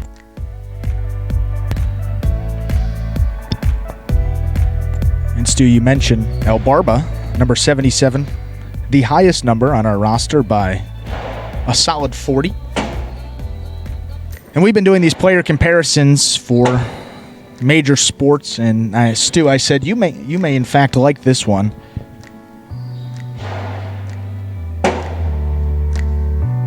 El Barba, What do we know about El Barba? Well, he's one of the biggest personalities we have on the team. He doesn't have the most traditional skills, but he definitely is one that gets it done, sort of winning in his own style, just gets the ball in play, maybe throws his own shots, not traditional per se, but certainly gets it done. Another attribute, draws attention due to his eclectic personality and the physical appearance. Is something the guy Dennis Rodman. That is. You're using all types of interesting adjectives. Right, Are you dancing around anything here? Not at all. No? I mean, this is. I mean, I'm a big adjective guy. I think it adds. Just makes two words sound even better, as opposed. Makes the whole thing sound By good. definition. Yes. Right. Exactly. Yeah. By definition, of course. But obviously, the physical appearance is. The parallel, really. He's the Dennis Rodman of Jai-Alai. He has an extreme desire to win, really hardworking. If you've been watching this Bulls documentary, The Last Dance, they talked about Dennis Rodman a lot, actually, in that last episode, and his work ethic. Sometimes he's a little unpredictable, may not show up to practice, may leave, but, when it was game time and they needed him to play, he was the guy that was there. He showed up, whatever the stuff was going on in the background, clear it all out. When it was game time, he shows up and he performs.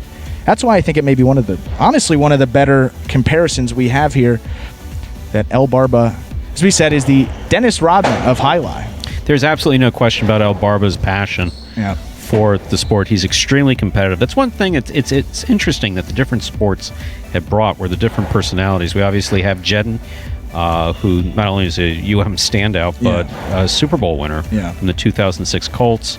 You have El Barba, obviously. Ben, the football players are fiercely competitive. Yeah, I was going to say definitely they are more intense. fiercely competitive. Not to say that the baseball players aren't. Right. They're obviously, that's one thing about, all you have to do is watch this and you see, all of our guys are extremely competitive. Yeah. They chase every Dejada, which is a drop shot. We'll be talking about that in the next couple weeks. But so a change up, but the Dejada, they'll chase down Dejadas, they dig out rebotes, they're constantly running. Right. They're constantly chasing balls down. But the football players are, I guess, aggressive, I guess, is the proper way. Yeah, and that's interesting you brought that up. I was listening to something on ESPN the other day. They were talking about Tom Brady, and he said, he was a late round draft pick, one that people really didn't expect. And he said, when I got on the field, I wanted to earn my playing time. I had to stay on the field and show people why I deserve to be out there. And I think that's the football mentality. These guys are also competitive because of that background. There's 52 guys on the roster. If you drop a pass, you may not be back out there for a game, a couple games. You may not even get reps in practice. So I think that's sort of where that comes in. Baseball guys, there's different levels. There's a lot more. You have single A, you have, even below that, summer ball, tons of levels of play. There's a lot of professionals, whereas football, there's one league. There's 52 guys and practice squads and guys fighting for roster spots. So just more intense. They really have to work every day, come to practice and really prove their worth. So I think that's interesting why you see that, and it's good that, division, and they're really competitive, and that makes it a special product. We have just less than 2 minutes remaining for placing all wagers in Game 6 if you are wagering. And if you're just waiting for the game to begin, you got just less than 2 minutes. There's a scratch. Game 6, post 3. You want to scratch Jedden and replace Jedden with number 77, El Barba. Game 6, post 3. Jedden is out, and he's replaced by El Barba. Once again, from the very beginning, Kubala definitely looking to get up on the board in first, second, or third place. Same thing with Carballo. And taking a look here, Stu, at the standings. Let's look at both of those. Carballo, 2 shows thus far in opening weekend. And let's see, Kubala over there, he's got 1 place, 1 show, that's second and third, and 1 quad. So 1 second, 1 third, and 1 fourth for Kubala. So these guys at the top of the standings, we mentioned a couple times last season, just looking to get on the board. It's such a mental game that just seeing one go in, like in basketball, you make 1 shot, it can really change your whole mental psyche and just propel you way forward. And we saw that with Carballo last year. Just went on an unprecedented run, which really helped him solidify that third place bonus prize last year. So let's look for one of those guys, Stu. I'm going to go out on a limb here and say I think one of those guys is going to win this game. They're both really competitive. They're both really good players, and it's just a matter of time. They're certainly, as they say in sports, overdue. So you're saying that Ikeda and Douglas have no shot? No shot. Absolutely. No shot? No shot. Really? Really? You're No gonna shot. and you're gonna stand by that? I'm gonna stand by that. All right. Well, let's We're- start the game so we can see how quickly you're gonna have to take that back, potentially. Ladies and gentlemen, with this serve, we'll begin game number 6. It's a spectacular 7 singles match. Play to 7 points. Points double after the first round of play. Our first matchup of the 6th game has Ikeda serving to Anderluck. Ikeda is in the red shirt of post 1. Anderluck is in the blue of post 2.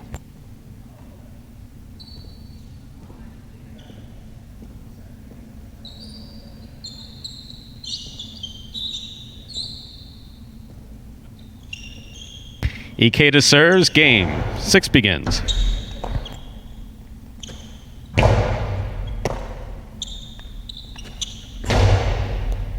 Great pickup on the left side of Anderluck. Ikeda reaching up. Let it get away from him. Point 2. 2-0 serve to the white shirt of post 3. Here's El Barba. He's substituting for Jedden.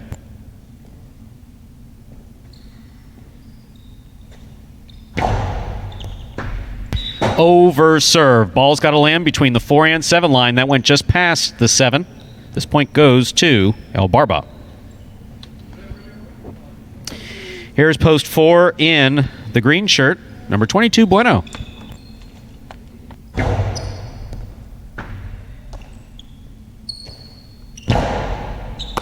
El Barba with a nice catch. Winds up, he faked the That's 2-all, a put it great back fake. inside to score. Well thrown by El Barba, point 3. And why he can fake that and use that fake so effectively, sell it rather, is because he has that 2-all that he can put on the left side and score cutting outside. Bueno had to defend both of those. Great shot, El Barba. Our next matchup has El Barba serving to number 13, Douglas in the black shirt.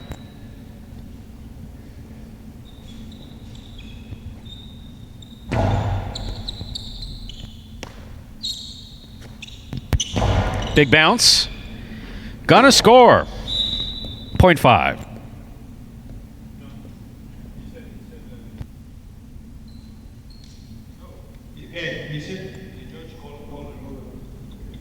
That actually was an overserve. Point. Actually, there was interference on that call, ladies and gentlemen. Point will be replayed. So let's back up this point here. And we have 3 serving to 5.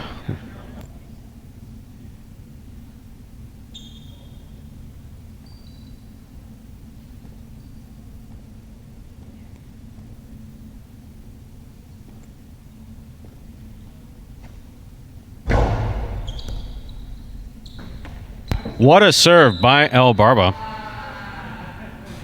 Nice and deep to the corner. That scores, point 3.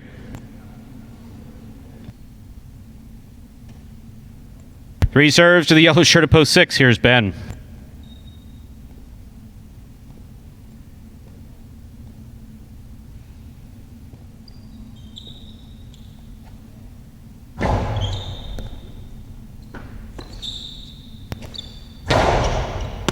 El Barba from the forehand. Hard throw. Picked up by Ben. Ben got rid of it in time before holding was called.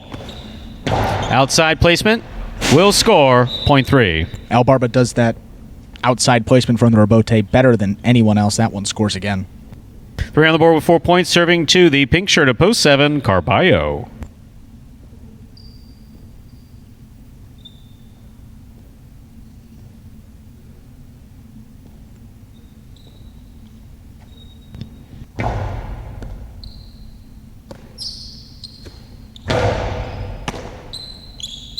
Juggling. Ball bobbled in and out of El Barba's cesta. Ball has to be caught and stopped when you make the catch. Point 7. Final matchup of the first round. Carballo serves to the purple shirt of post 8. Here's Kubala.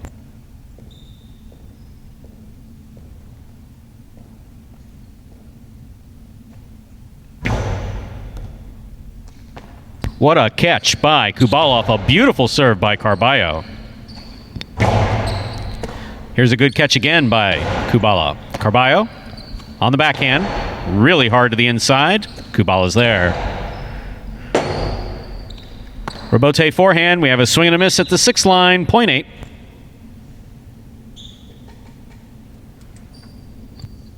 That completes the first round of play. All matchups from here through the end of the game are worth 2 points. Kubala serves to the returning one post. Red shirt, Ikeda. Excellent serve by Kubala. Nice backhand throw by Kubala. That ball died coming off of the back wall, point 8.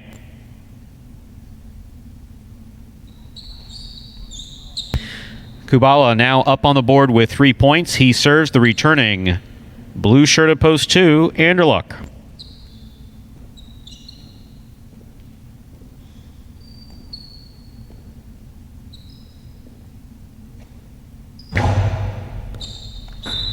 That's an overserve. Point 2. 2 on the board with 3 points. Here's post 4. Bueno.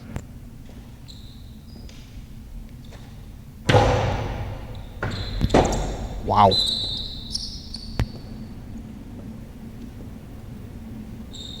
think that's an ace, Stu. Point 2. Heck of a serve from Anderluck. Wow. Possible game point for Anderluck. Post 2.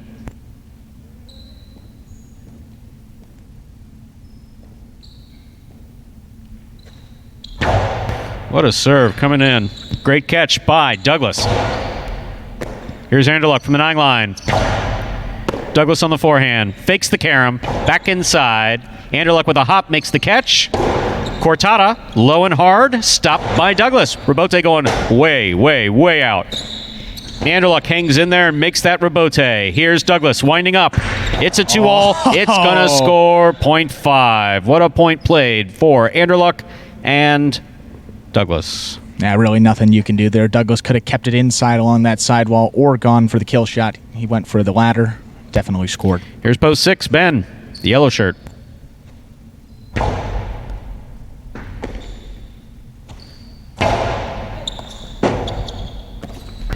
Douglas with a nice rebote on the left side. Ben winding up. Yes. That is a beautiful, beautiful 2-wall thrown by Ben.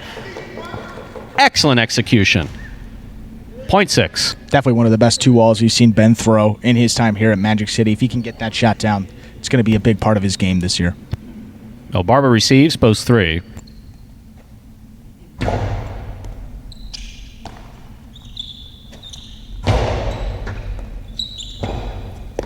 Ben, nice rebote save on the left side. El Barber lets go. The forehand coming way out. Ben, rebote 2-wall. Didn't have control over it. Sent it out of play. Point 3. That gives El Barba a possible game point. Trying to stop him. Carballo.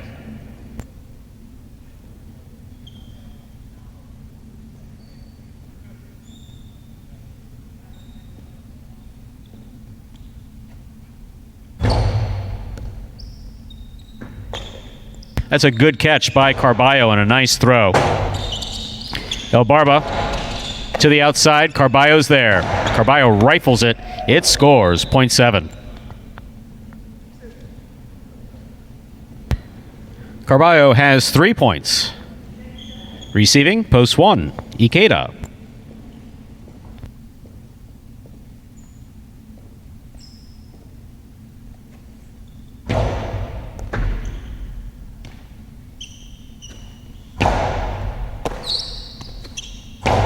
Nice backhand throw by Carballo.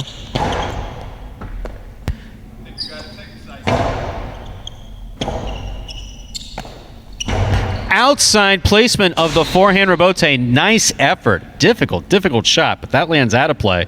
This point goes to the 7. Possible game point 4. Carballo trying to stop him. Kubala.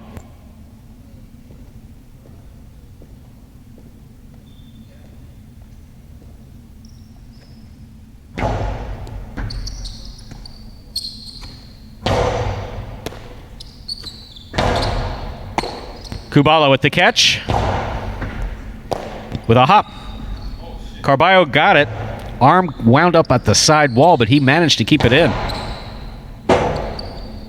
Rebote forehand. Good control by Carballo. Carballo for the rebote again. Rifle to the inside. Kubala comes up with a fantastic catch. Here's Carballo from the 9 line. Hard. Hikata, the big bounce. Will score from the forehand of Kubala. Well played by both players, point 8. The Picata, you mentioned that big bounce really slowed down the play. Carballo tried to go up the wall to get there. But possible game point here for Kubala in post 8 in the purple shirt. Here's post 4. Number 22, Bueno.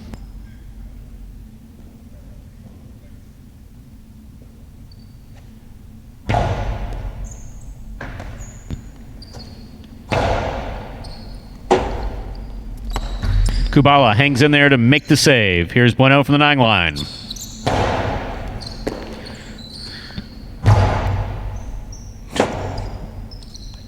Forehand rebote save by Bueno. Kubala from the 9 line again. Bueno moves up to take it in the air. Hard to the inside. Kubala for the rebote. wow. He saved it long. Very nice. Bueno, big bounce. Got him under the bridge. Wow. Point 4. Play continues. And that was a perfect shot from Bueno. You saw that little hesitation from Kubala. Didn't know if he should go take it out of the air or let it hit off the back wall. Just found himself in no man's land. Great point. Returning with possible game point is Anderluck in the blue of post 2.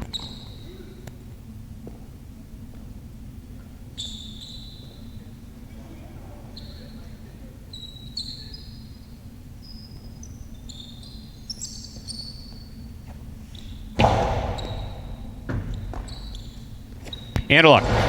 Strong backhand. Here's Bueno. Anderluck from the forehand. Rifling it to the inside. Bueno digs out the rebote, keeps it in play. Here's Anderluck. Another rifle ball. This one's going to score for the win. Point and game. Blue shirt of post 2, Anderluck. 2 wins it. 3 comes in second.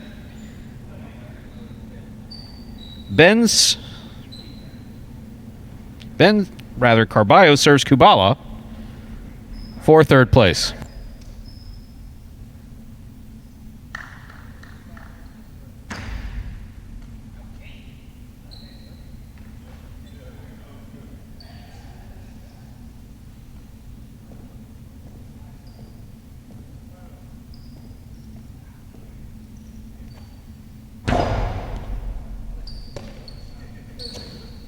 Strong backhand throw by Kubala. Rebote's kicking all the way to the 5 line.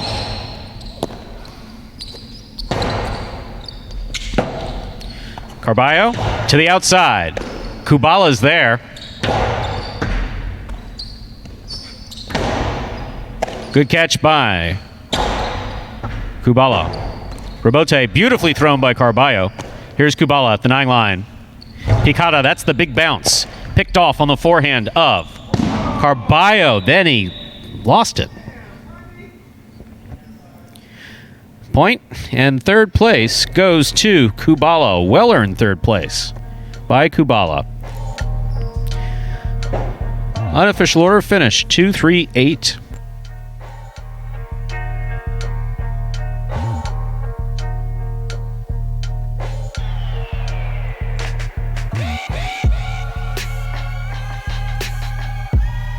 Results from Game 6 are official. Coming in first, post 2, Anderluck. Coming in second, in the white shirt, El Barba. Coming in third, the purple shirt of post 8, Kubala. 2-3-8 is the official order finish for Game 6. We're going to have your prices in just a moment. Some absolutely fantastic play there. Lots of very technically good highlight.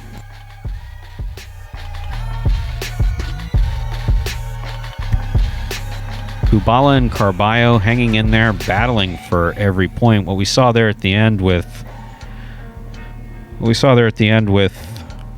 Carballo was he gets in a certain rhythm of how he plays. but he let the throw get away from him. We've trained all the players that catching and throwing are two very distinct processes that occur within about a half a second to a second of each other. So they require equal concentration in two different skill sets.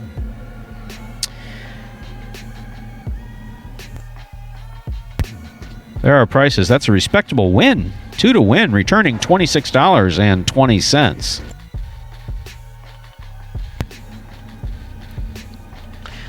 Consolation, the Quinella, 2 all, $3, 3 all, $4.60. The Trifecta, 238, $272.25.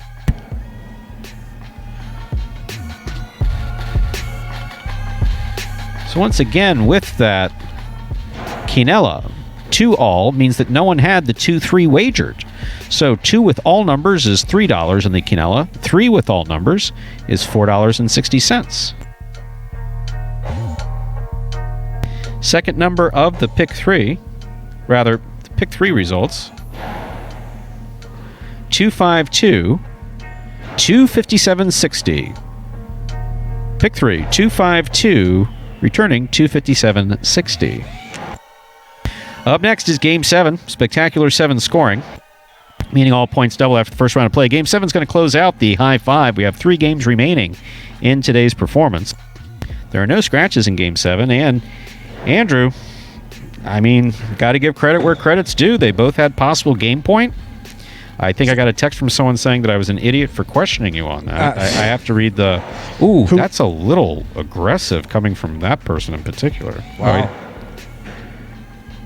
Tough crowds, Stu. Yeah, we got good fans, though. They're watching. That is a tough... Yeah, well, no, I need to know how that person got my cell number, but... Oh, I know them. That's it. Okay. Yeah, well, he's qualified to say that I'm an idiot. And obviously, the public as well, Stu, thinking that it was going to be Douglas, Ikeda, in any combination you see, the consolation, the Quinella Exacta. Whole public, obviously, rightfully so, Douglas and Ikeda taking a majority of the wins so far. In fact, we have a question. I was texted a question. Ooh, how about this? First question of 2020. This is exciting. No one told me that this was going to be happening. This is great. I'll take that. That's right. So basically, the company has taken my cell number and just like stuck it out on the internet or something like that. They have Lindsay, you can put mine out there. I already said it in the first broadcast. So if you want to go back. In pari-mutuels, I'm not taking hot dog complaints at 2 o'clock in the morning. All right, here we go. YouTube question. Peter is asking, how many games have Douglas and Ikeda won so far? Mr. Statistician? It's a great question. Great question, Peter. And you have an answer. I have an answer for you. Well, we have to add today's standings to those numbers. But going into today, as we mentioned, Ikeda had 7 wins. Douglas had 4. So going back through the program today, our first game, obviously, neither of them played in. Ikeda took game 2, so Ikeda with 8 wins. Ikeda also won, if I am not mistaken, game 5. So Ikeda with 9 wins on the season, it looks like. And Douglas took one, game number 3, so that will be his 5th win. So Ikeda with 9, Douglas with 5. And right behind them, surprisingly, the man of flight, Vlelo with 4, and Anderluck with a win in that 6th game gives him his 4th singles victory of the year. So already pretty tight battle atop the standings. And for all updated statistics, entries, results, and programs, the program that we're reading from, it's all there for you, free. Go to MagicCityCasino.com. There's a highlight tab on the home page. There's a drop-down menu. You go to entries and results. You'll get entries, results, and it'll also show you statistics. And looking at the high 5, wow, 3 numbers are live going into the high 5. If 1, 2, or 6 win the 7th game, get that cash gun out. The cash gun. We're going to have a cash gun like the T-shirt cannons at the basketball game. With 20 hundreds in it, because someone's going to cash $2,000. This is arguably, I don't think that there's a more generous mutual jackpot wager in the country. Nowhere else are you going to get this value. No one's handing out $2,000 like this. If you do the math, and I'm sure that we have a lot of fans that do numbers so they could do this, the amount that you get paid out for that compared, to the other prices, it's got to be off the board. Your return on that investment is extraordinary. Depends. I think the first night I believe that was hit with a $156 bet. So 156 got 2,000. Wow. Betting on obviously multiple different combinations. Right. But yeah, no, there are some folks out there who do tremendous work with numbers. One of them is one of our best customers, one of our most fervent fans. He liked it so much he started his own website called Jai-Alai, Sayhili, and he has just tons of information in there, specifically about numbers, simulations, these things that actually were done a little bit more regularly when there were a few more highlight frontons. Folks in Connecticut did quite a bit of it. Yeah, and it's definitely a numbers game because these post positions really do matter, and that's where the math sort of comes in, because the guys up front, they're playing. Obviously, if you're at the top, you get more chances to play. You come back first with the double points. So there's a lot that goes into it. It's not as simple as just picking the best guy on the roster and saying, he's going to win. It really depends where all these guys are in the rotational order, when they're going to come up, who they're even going to play. So to be that good and hit it that consistently, it's not a matter of just saying, I picked Douglas Ikeda. You really have to know all about these guys, what are their strengths, and really put that perfect combination of 5 together to really hit it. You have to be the only one also, which makes it much more difficult. And should point out that we have absolutely nothing to do with that Jai-Alai website. That is a pet project of one of our fans, but it's some interesting reading out there if you're so interested. 1 minute till post in Game 7. Game 7 is now 1 minute away. There are no scratches in Game 7. We'll begin Game 7 in just 1 minute.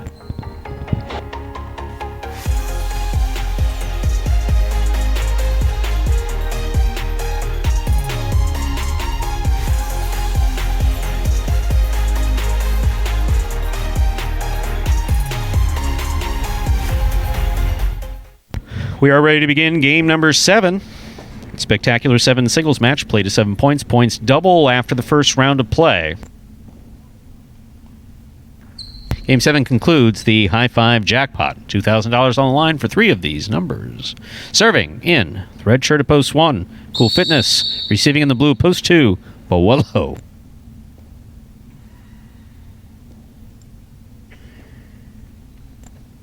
Cool Fitness serves. We begin. Game 7. Wello, too hard on that reverse. Escaped low, hit the pad. Pad is bad. Point 1. Always bad, Stu. Here is the white shirt at post 3, number 31, Assier. Cool Fitness, and our next matchup serves Assier.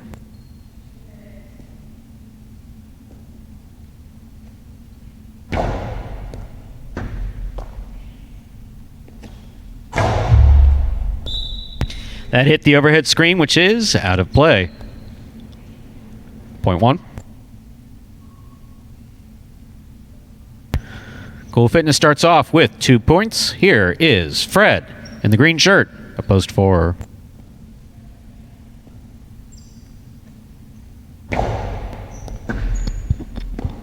Ball tipped off of the serve. Point 1. One up on the board with 3 points, serving to post 5 in the black shirt. Here's number 18, CRB.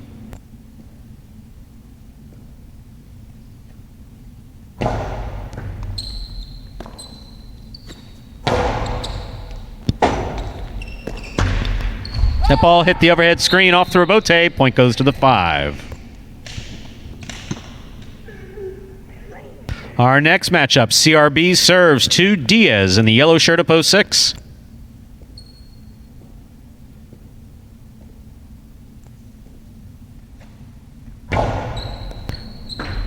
Great serve by CRB. Here's Diaz.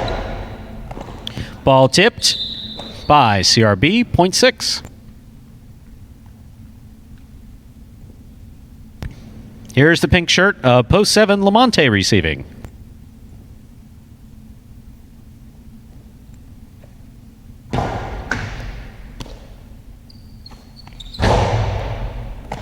Scoop attempt missed on the forehand of Diaz. Point 7. Here now to complete the first round and receive the purple shirt of post 8. We have Juice.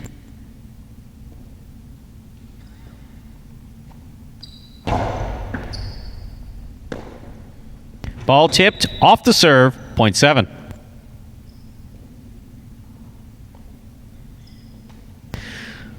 First round's complete. All matchups are worth 2 points through the end of the game. Here's post 2. The blue shirt, Vuelo. Excellent serve by Lamonte. Lamonte goes high, crosses the wall. Vuelo for another rebote. Great catch by Lamonte. Perfect placement. Vuelo got there and dropped it. Good legs to get there, though. No question about that. The placement was key for Lamonte. Beautifully placed. Point 7. That's the goal. You throw the ball where your opponent is not. Now receiving is Aussier in the white shirt at post 3.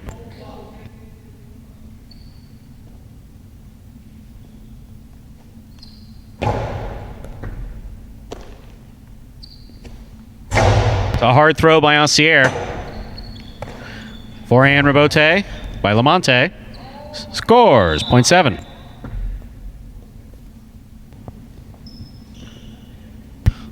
Possible game point for Lamonte.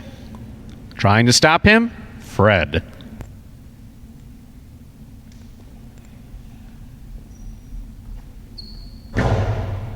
Another good serve by Lamonte. Nice big bounce. Lamonte has it, holds onto it, returns it from the forehand. Fred tipped it. That is point and game for the pink shirt of post 7, Lamonte. Yes. 7 wins it. 1 comes in second. This is a playoff for third place. CRB serves to Diaz for third.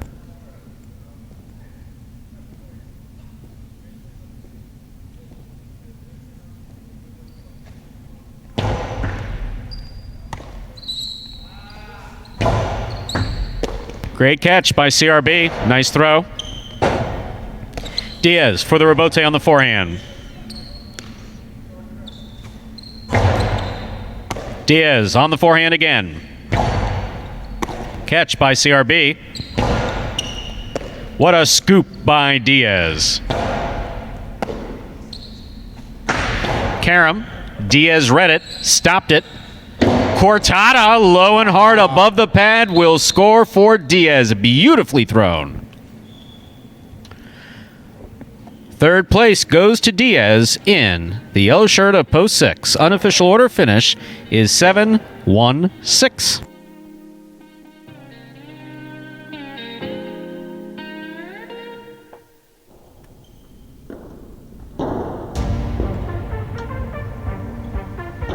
Results are now official for Game 7.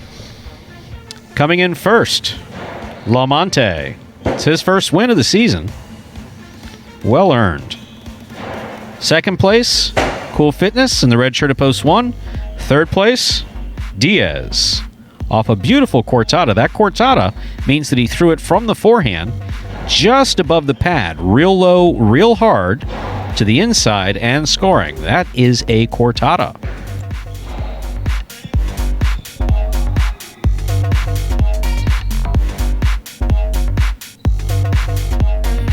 Up next, we have Game 8.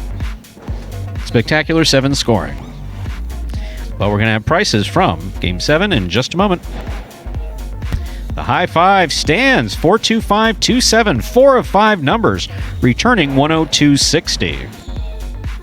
Carryover jackpot is $544.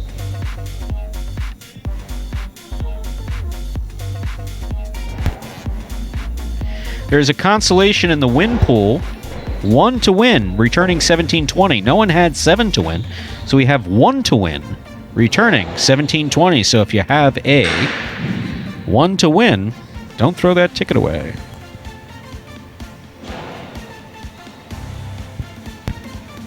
The trifecta 716, that's all 3 numbers.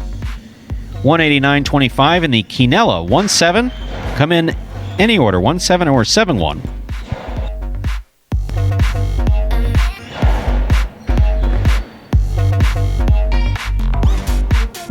And that returns $66. Once again, Game 8 is up next. We have 2 games left in today's performance. Game 8, Spectacular 7. Singles match. Also closes out the Mighty Ocho. There's a scratch. Game 8, Post 6. You want to scratch Jed and replace Jed with number 24, Cool Fitness. Game 8, Post 6. Scratch Jed and replace Jed with Cool Fitness. Andrew? And Stu, let's meet the man with his first win of the 2020 season, number 26, Lamonti. Last year was his first full year playing. We mentioned a couple of guys on the roster have been on for 3 years. Lamonti, one of those 2-year guys, so a little less experience than some of the other players. Always plays his heart out to the final whistle. Compiled 20 singles wins last year.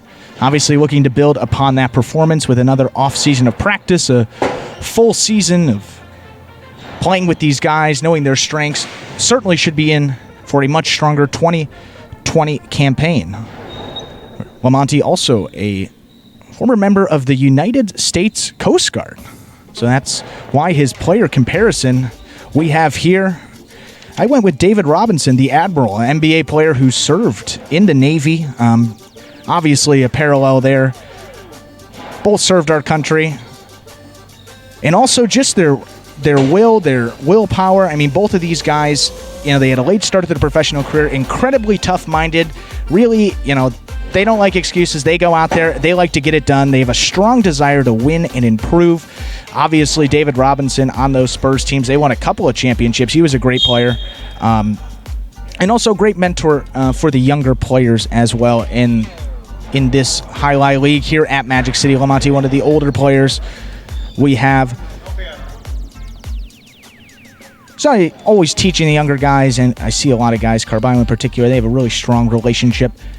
Someone that they definitely look up to. Congratulations, Lamonti, on his first win of the 2020 season.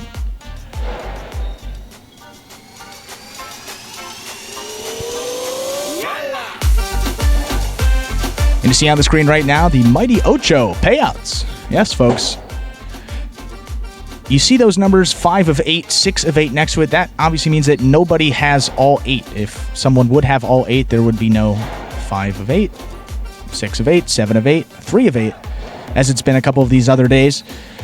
That's what we mean by the consolations. If someone doesn't get all 8, make sure you don't throw out your tickets because you could still be in line for a nice payday. That means if you had 5 of the 8 and the 1 comes in,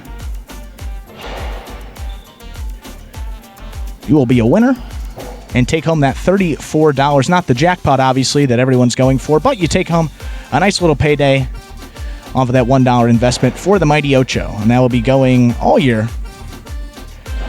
As I said, that is an incredibly, incredibly tough bet to hit. I mean, getting 5 in a row, hitting that high 5 is tough enough. Hitting the pick 3 is hard. 8 is 5. I mean, obviously 5 plus 3 equals 8. You got to get the pick 5 and the pick 3 back to back. I mean, to get that Mighty Ocho. Obviously, incredibly tough to do so. Taking a look here, we have some more questions from our fans. It's actually from a millennial female viewer. We do have plenty of those. Thank you for asking your questions here. We had, what does the white 11 mean? What is the white 7 and the white 4? Well, that white 11 is the service line. You see Cool Fitness here in the warm-up serving it right on that line. That is what the 11 designates. And then the 4 and the 7, that is the service box. Every ball that hits off that front wall for a serve must land between that box for play to continue. Just think of it much like tennis. There's that service box. If you overserve it, you underserve it, play does not continue. Unlike tennis, though, there are no faults. You must get the serve in on the first try, or else it is a loss of points. So that is obviously more difficult, a lot more pressure on the serve. And that's why you see sometimes when they get into those game point situations, the serve is one of the toughest things to get in. You see underserves, you see overserves. You've even seen people throw it up into that netting. And Stu, I was just explaining to the viewers, we got a question, what do those white lines mean? I was saying that's the service box, the 4 and the 7. And the white 11, maybe you can give the viewers a little more insight into that 11. I know it's the service line, but you see the players go a little bit in front of it when they serve. As long as the ball is bounced behind the 11 line. Okay. That's the key. The ball has to be bounced behind the 11 line. And if it's bounced beyond the 11 line and bounces up, and you step in front of the 11 line, that's fine. As long as the final bounce before you serve the ball comes behind the 11 line. And then the 4 and the 7. The other lines really are to let the players know where they are in relation, because you're usually looking to the inside. So they don't have the lines don't have any official role in the game. Except the service box and the service line. That takes us to the beginning of game number 8, a spectacular 7 singles match. Played to 7 points, points double after the first round of play. Our first matchup of the 8th game has El Barba serving to Tennessee.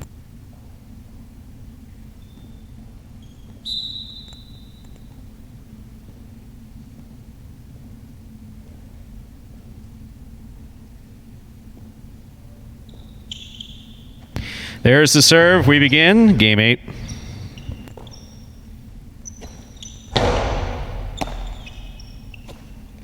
El Barba with a strong backhand.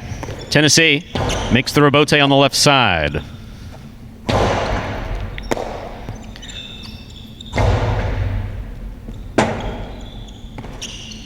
Rebote to the outside. Here's Tennessee. Low and hard. Caught on the forehand of El Barba. Tennessee sends the rebote out of play, off the overhead screen, back to the side wall, and the judge has it. Well, pinball. Yeah, that overhead screen. Machu Picchu. Point 1. A little fun. El Barba's first up on the board in our 8th game. That'll bring to the court white shirt to post 3. Ikeda.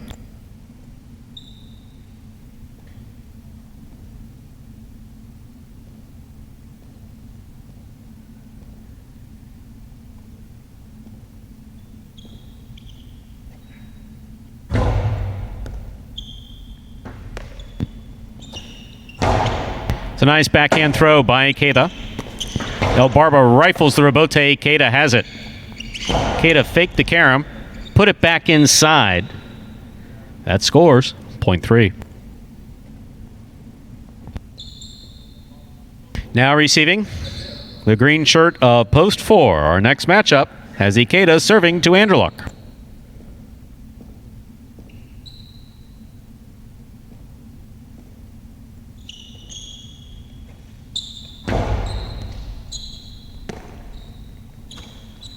A hard throw by Anderluck. Good catch by Ikeda. Scoop attempt missed. Second chance at the rebote. Missed. Point 3. Ikeda has 2 points. He serves to the black shirt of post 5, number 30, Diaz.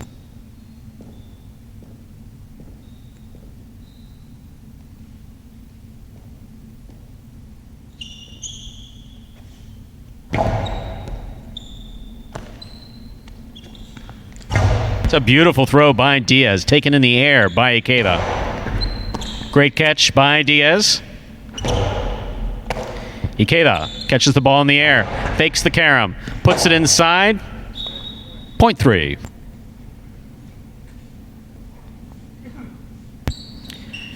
Next matchup of the 8th game, 3 serves to 6. Cool Fitness.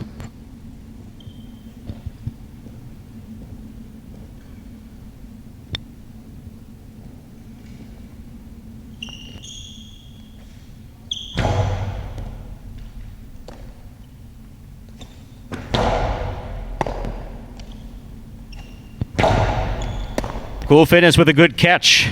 There's the backhand. Ikeda takes it in the air. Had a difficult time seeing that, we know. Yes, he did. Point goes to the 3. You see, obviously we mentioned in other sports, maybe getting in front of the player, obstructing their view is strategy, but certainly not in highlight. That was completely unintentional. That was definitely unintentional. And you see Ikeda giving a little wave there to Cool Fitness to acknowledge that. Here's the pink shirt of post 7, Ben.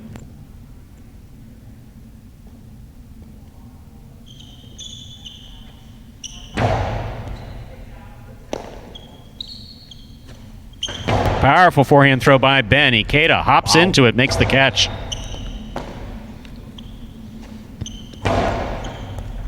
Ikeda again. Another good forehand. Long carom by Ben. What a shot. Beautiful, Ben. 0.7. And I had a perfect view of Ben right in front of me. I couldn't even tell he was throwing that carom. No chance Ikeda was going to get To complete the first round of play, we have Bueno.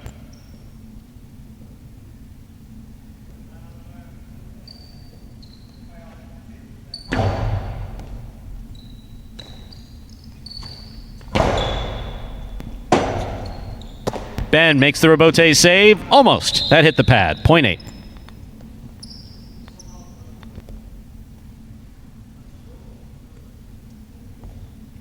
Here's post 2, Tennessee.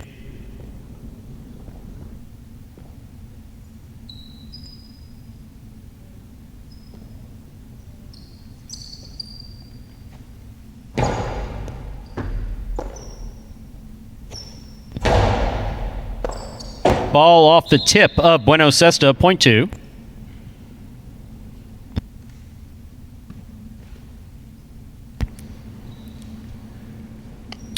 Next matchup of the second round where all points are double.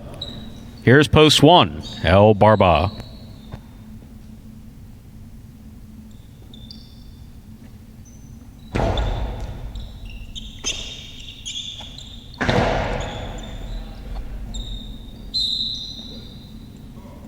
That's called out. Touch the line. Ball's got to land inside. Cannot make contact with the line.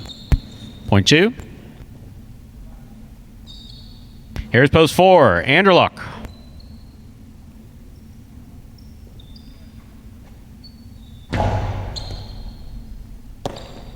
Ball missed off the forehand of Anderluck. 0.2. Possible game point for the blue of post 2. Tennessee. On the court trying to stop him. In the black shirt of post 5, we have Diaz.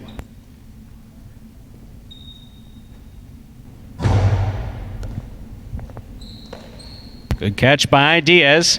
To the outside it goes.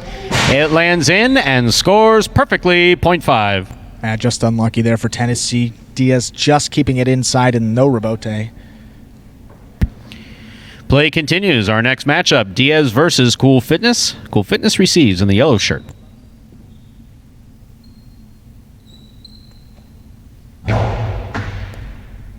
Over serve. Ball must land between the 4 and 7 line on the serve. That went past the 7. This point goes to post 6. Receiving post 3. Ikeda.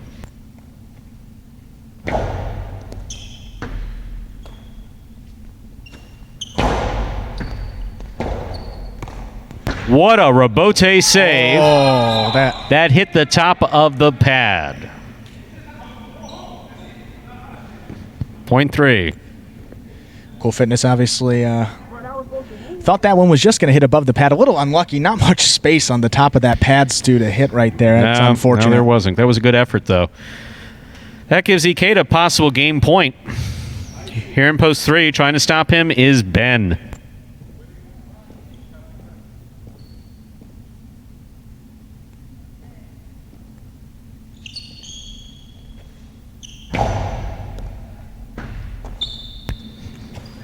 Ben on the reverse.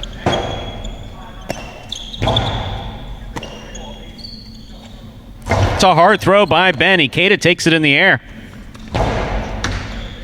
Ben hustling to get into position, just missed it on the forehand. That is point and game to the white shirt of post 3, Ikeda. 3 wins it.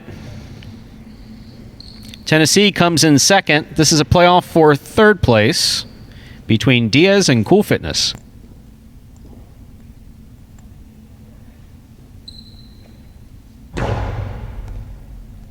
Excellent serve by Diaz. Cool Fitness sends it back from the forehand. Point and third place finish for Cool Fitness in the yellow shirt of post 6. The unofficial order finish for Game 8 is 3, 2, 6. Your prices will be posted in a moment.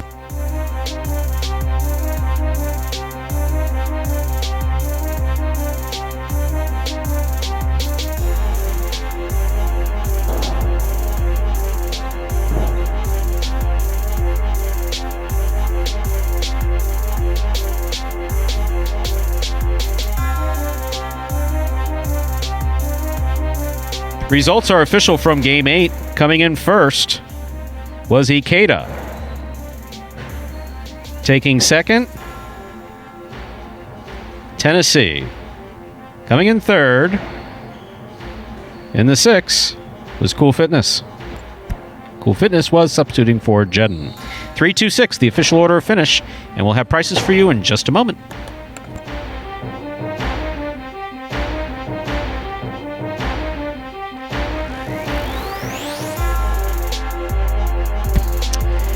The Mighty Ocho, 754-252-73. Again, sounds like I'm auctioning off tobacco. I mean, that's literally what it sounds like to me. The Trifecta, 3-2-6. First, let's take a look at that Mighty Ocho. That's 6 of 8 numbers returning $136. 6 of 8. In today's Mighty Ocho, returning $136. Trifecta, 3-2-6, $145.60. The Quinala, 2-3. That's first and second in any order, returning $38. Carryover jackpot, 1, 2, 3, speak. Carryover jackpot in the Mighty Ocho is 201.60. Up next, ladies and gentlemen, is our 9th and final game of the afternoon. It's a spectacular 9 Superfecta match. The next game is played to 9. That's 9 points. All points double after the first round of play.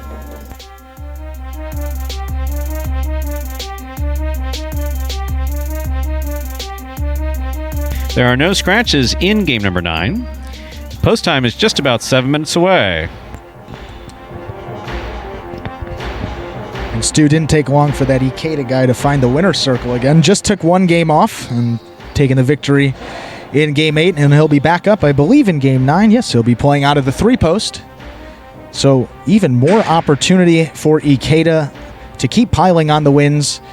His 10th already of the 2020 season. And just for reference, guys, we have Ikeda's stats from last year. Limited time, he had 27 singles victories, and that was in about a month of play, just one full month. So already off to a great start. Pretty similar start. Ikeda had a good season last year, showing tremendous improvement. Congratulations to him again. And beginning next week, we're going to have doubles here at Magic City Jai-Alai. Yes. So far, I think the players have been doing really well with their mitigation efforts. They're staying out of each other's way. In the back, clearly. Once again, our locker room is closed. They're spread out throughout the auditorium here. On the court, a certain amount of contact is unavoidable, but it's at a minimum. The gloves are helping. Again, we've all tested negative, so that's a positive. So let's give doubles a try starting next week. And we do things a little bit differently here at Magic City Jai-Alai in terms of the doubles matchups. Typically elsewhere, you have doubles that are played with front quarters and back quarters that rotate. But that's based on players who come to work for a roster, to come play for a roster as a back quarter or a front quarter, which is a function of training. You're trained for 3 to 5 years in amateur play in schools in Spain and France, here in the United States, and you gradually train from the time that you start as a front quarter or back quarter. And so those championships are separate. The way we do it here, we actually match up a team for folks to root on throughout the course of a season. The season in this case is going to be 2 months. And we're looking at... Hot off the presses, Stu. Yes, These doubles teams. Expect it's still warm. So we're going to have Douglas and Lamonte, Ron and Rock. Ron is expected to be back next week. We hope we'll be back next week. If not, we may have to put that off by a week, but not doubles. Doubles will be started next week. We have Douglas and Lamonte, Ron and Rock, Carballo and Juice, Kubala, Asier, Anderluck and Diaz, Ikeda and Fred, Ben and El Barba. Powerful team there. Tennessee and Bueno, Jedden and Cool Fitness, Velo and CRB. So a couple teams that we've actually seen. They put the cousins back together, Jedden and Cool Fitness. Tennessee and Bueno, I believe, were they teamed up in the first doubles of last year? That I don't remember. I believe they might have been. Kubala and Asier were definitely doubles partners in that third doubles tournament last year. So a couple teams you saw returning from last year. Stu, right off the bat, a team that catches my eye, I got to say, I mean, Anderluck and Diaz and that team of Ben and El Barba. I mean, those two just jump off the page. What do you think? Bueno in Tennessee as well. Yeah, Bueno and Tennessee. Bueno of and course. Tennessee, that's a strong team. It's all a question of whether or not they're able to play with each other. They have rhythm, and that gets down to communication in doubles. Yeah. Singles, very much an individual game. Highlight's an individual sport for the most part, as is. But when playing as a team, communication is absolutely key, and you try to play to your strengths. There's a stronger player on each one of these teams. Out of the two, some are pretty close. Bueno, Tennessee. Bueno perhaps is a little bit stronger there. Yeah. Cool Fitness in Jedden. Jedden's perhaps a little bit stronger there. Vuelo, CRB. CRB is actually coming up with, he's got a full year less experience than Vuelo. And Vuelo's coming off of injury, though. So that's an interesting team. That's a very good team. Especially because the way they've started these singles. I mean, combined, I think they have, about 7? Yes, sorry. 6 singles wins combined for them. That's one of the tops of these teams if you're just adding up total wins. So these guys definitely may have gotten a later start, have a lot more room to improve, but they can do it this year, and they've shown it so far. We have 2 minutes remaining for placing wagers in game number 9. Remember, game 9 is a 9-point game. And that's going to start. The double's going to start next Thursday. Today's the last day of opening weekend. I'd like to say that there were people out here in the audience taking advantage of reasonably priced beer and hot dogs and other drinks. Always great drink deals last year. They had that Color War on Saturday. That was your favorite $1 drinks. If you got a wristband, coordinated to a post color, and if that post won. So, for example, if you had a red wristband and the post won and the red shirt won, then you'd be drinking beer and wine for $1. In that time between the games, that 6 minutes, I'm sure you can get a couple in there. Well, and considering that the only people sitting in the auditorium right now are the players spread out by about 10 feet, and there no is concessions. Absolutely, positively no concessions, and definitely no alcohol. Because that would make this unmanageable, I think is the way to put it. Not that they drink a lot, just alcohol and highlight don't mix. Fortunately, before we go too far down that tangent, it's 0 minutes to post, which means it's time to begin game number 9.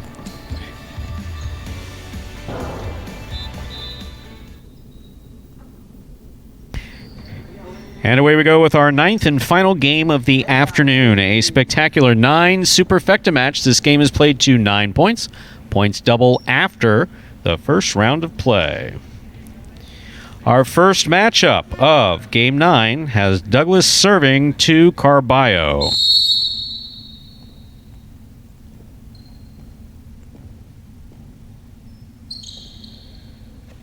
Douglas serves. Game 9 begins.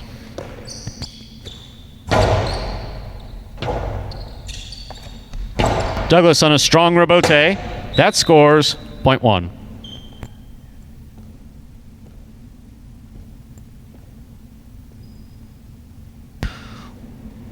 The next matchup, Douglas serves to the white shirt at post 3. Here's Ikeda.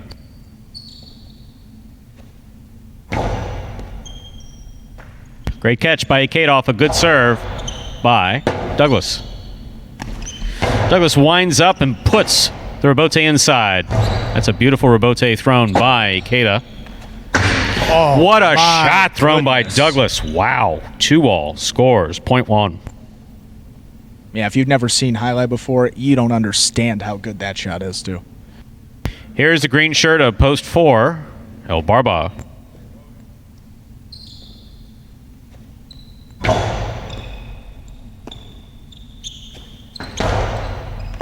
Scoop by Douglas.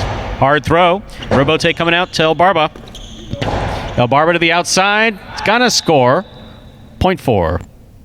As again, El Barba doing that rebote to the outside. He's gotten a couple people today, even getting Douglas. Our matchup now has El Barba serving to Ben in the black shirt of post 5.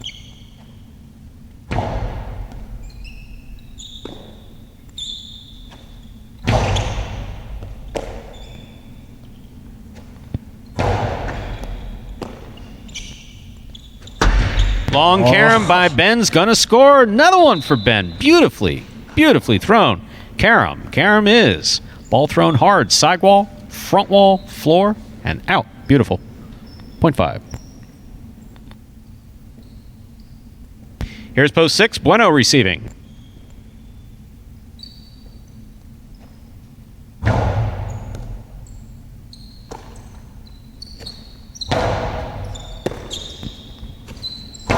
powerful backhand by Ben.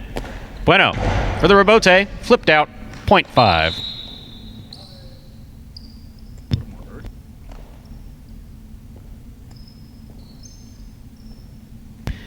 Our next matchup has Ben serving to Anderluck in the pink shirt of post 7.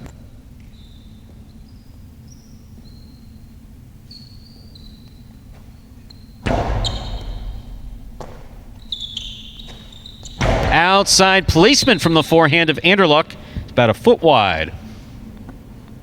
0.5. And that is his shot, Stu. Once he gets that back where he had it in the end of 2019 season, it's going to be really good for him. Purple shirt of post 8 receives. Kubala.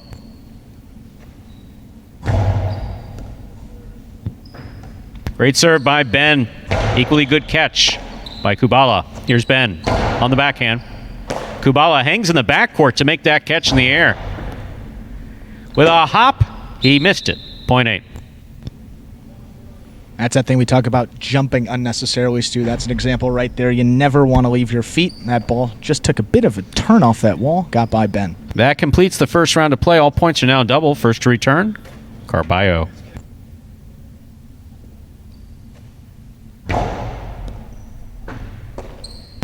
Carballo on a powerful backhand.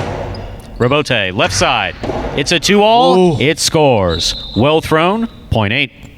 Took a page out of Douglas's book right there.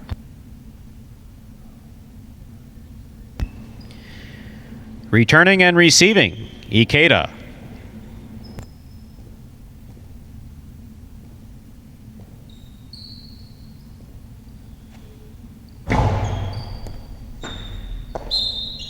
Over serve. 0.3.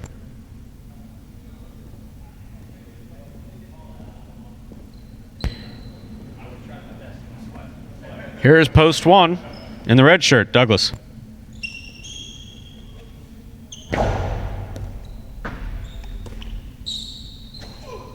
What a powerful throw. What a scoop by Ikeda. Catch by Douglas. Strong backhand throw by Douglas. Beautiful rebote by Ikeda. What a scoop by Douglas. Cortada by Douglas. Catch by Ikeda. Here's a rebote. Rebote fired in the inside by Douglas. Forehand rebote by Ikeda. Here's Douglas from the 7 line. Side arm carom from the inside hits low. What a point. 0.3.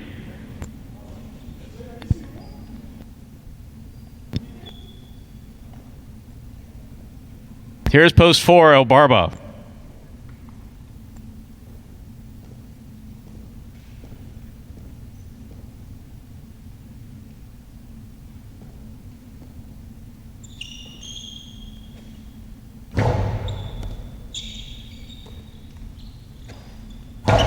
Strong backhand by El Barba.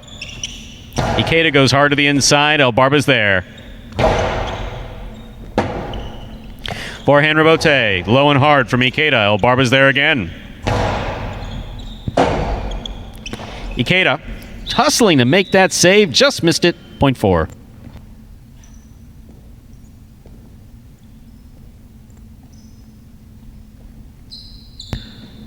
Our next matchup in this second round has El Barba serving to Bueno.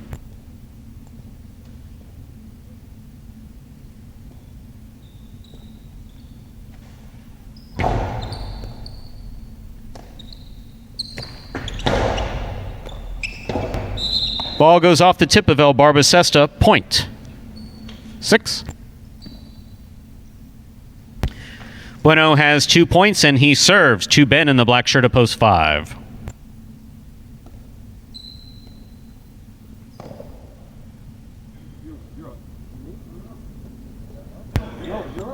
Six serves 7. That's a correction. Here's Anderluck.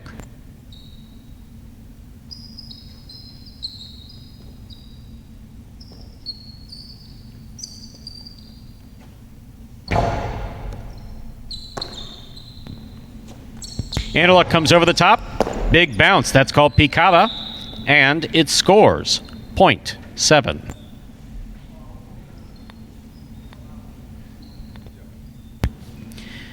Anderluck is now serving to Ben in the black of post 5.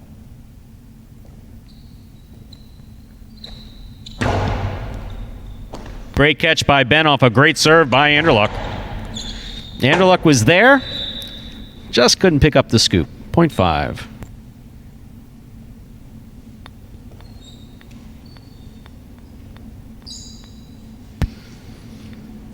Receiving post 2, Carballo.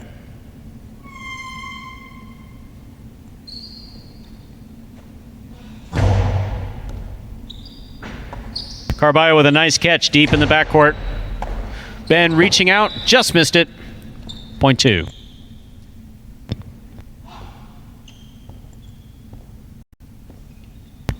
Returning to receive is Kubala. He has 3 points.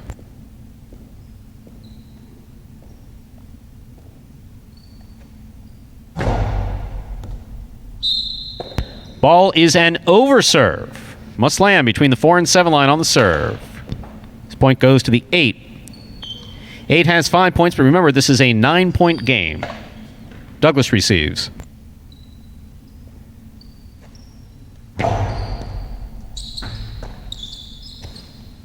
Powerful reverse. Good catch. Douglas from the forehand. Outside placement. Scores. Point 1. Just the audacity to throw a shot like that, just juncture the game to the outside, big bounce, just staying within that line. Great shot from Douglas. Here's post 3, Keita.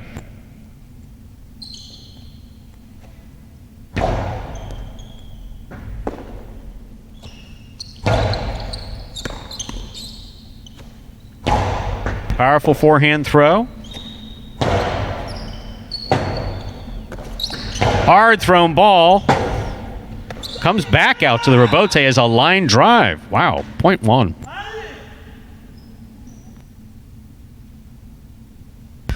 One is on the board with 6 points. This next matchup has Douglas serving to El Barba.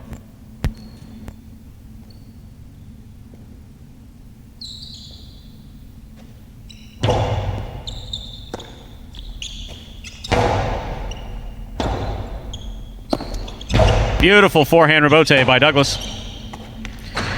Forehand rebote save by El Barba. Douglas on the right side. Rifles it in.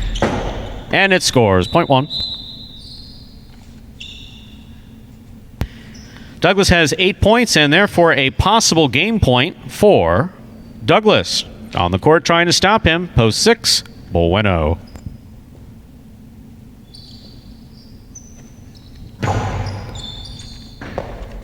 Point and game to the 1. Douglas wins it. Douglas comes in first. Ikeda comes in fourth. This is a playoff for second and third between Ben and Kubala.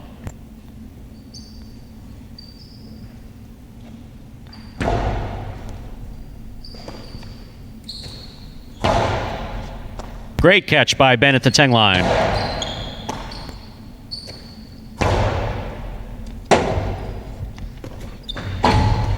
That ball hits too hard, too high, out of play. Point and second place finish for Kubala. Ben finishes in third. Ikeda takes fourth. Unofficial order finish 1-8, 5-3.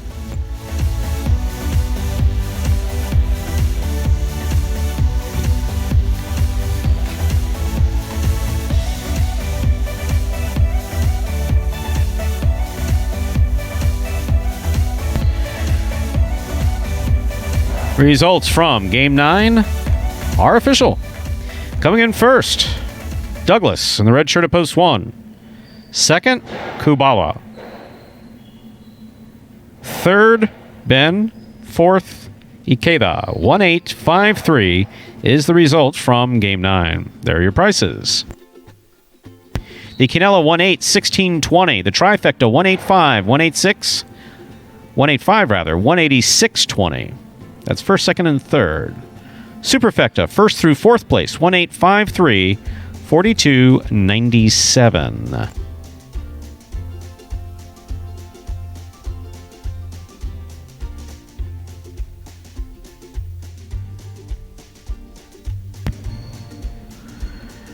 And that, ladies and gentlemen, is going to conclude this Sunday matinee performance of Live Jai-Alai here in the Magic City at Magic City Jai-Alai.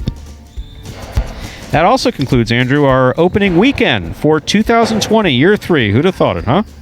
Would have thought it was great fun, Stu, and good to be back out here playing Jai-Alai. We hope that you guys watching at home are staying safe and enjoyed the product, something to take your mind off what's going on out there in the world today. And we will be back on Thursday. In fact, we have a full week of Jai-Alai beginning on Thursday, including the reintroduction of doubles and just tons more exciting action. So I'm kind of reaching for things to say there. We'll give the fans a little standings update going into week 2 for our championship singles race. Ikeda, as we said, picked up 10 wins. He's got 10. Douglas with a win in that 9th game. The Superfecta game keeping pace. A big win for Douglas. That's number 6 on the year for him. You have Vuelo with 4. You've got Anderluck with 4. Diaz with 3. Cool Fitness with 3. CRB with 2. And then a couple of other guys with 1 out there. But seems like a 2-pony race right now. You got Ikeda and Douglas 10-6. Ikeda in the lead after week 1. And of course, that race though has 7 months left. 7 months. Yes, long race. This is the Belmont of Jai-Alai, right? Is it a horse racing joke? Oh my God! You just a bunch of horse bettors just are throwing stuff at their screens. No, the Derby, Preakness is second. I'm not saying you're wrong. Right? It's just that in the world of parimutuels, the horse people, they're on top of everything. They're on top of it, right? Yeah, no, we just watched Secretariat the other night, so that's why it's fresh in the mind thinking about horses. That's right. They did some type of pseudo race. I don't know. Yeah, they did some for it was an Arkansas Derby. Yeah, there was something like that I saw a couple of days ago. Saturday. Yeah, yesterday. Oh my God! And you forget the days of the week. Secretariat still wins. He's still unbelievable. Wins. Unbelievable. Actually, before we go, I just received a text message from the lovely Lindsay. And the lovely Lindsay says, fan question. I heard the announcers say 3-all yesterday. What does that mean? Excellent question. Great question. We had one of those today. Is in a Quinella bet or an Exacta bet, it can be in other bets as well. It could be in a Trifecta too. Since you're betting on 2 numbers to come in first and second.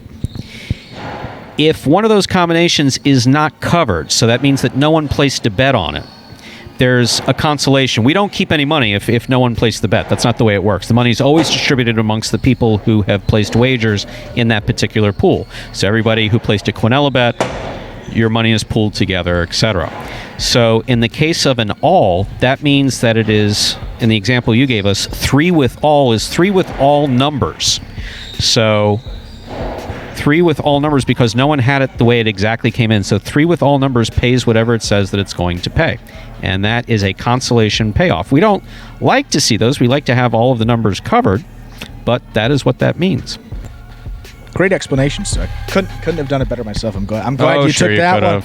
No, just an example here. Yeah, our 6th game, you had the Quinella had actually 2-all and 3-all, meaning that if you had the 2 with any number or the 3 with any number, you're a winner. So that's what you're saying. The casino doesn't keep, obviously, any of the money. It's all paid out, even if no one has that winning ticket, which is why you see those A's. You do see them in the Trifectas. We saw it on day 1 a couple of times, but mostly you're going to see those in the Quinella and Exacta. So for starters, probably think about it that way. It's a little easier. But if you see it with the Trifectas or the Superfectas, same meeting for everything. So, wow, questions being texted in. Wow, scary stuff. I mean, that's really scary stuff. It's good. I mean, we've opened up a can of worms, right? Absolutely. But it's good. We love the viewers. Keep the questions We're coming. just happy that you're watching. We're happy. We hope that we're helping you take your mind off of what's going on in the world right now. And we're going to take 3 days off. Players are going to go home, socially isolate, and apply ice. Yes. Apply ice liberally. Yes. Week 1, probably a little more sore than the other weeks, getting back out there for the first time in a while. I'm going to put a nice bag on my throat, actually. I'm going to need one, too. My larynx is giving me some grief. So with that, we will say goodbye for this Sunday. We will see you all on Thursday, post time 12 p.m., 12 and 4 on Thursday, 12 and 4 on Friday, 4 on Saturday, and 12 on Sunday. We'll see you next week. Take care, everyone.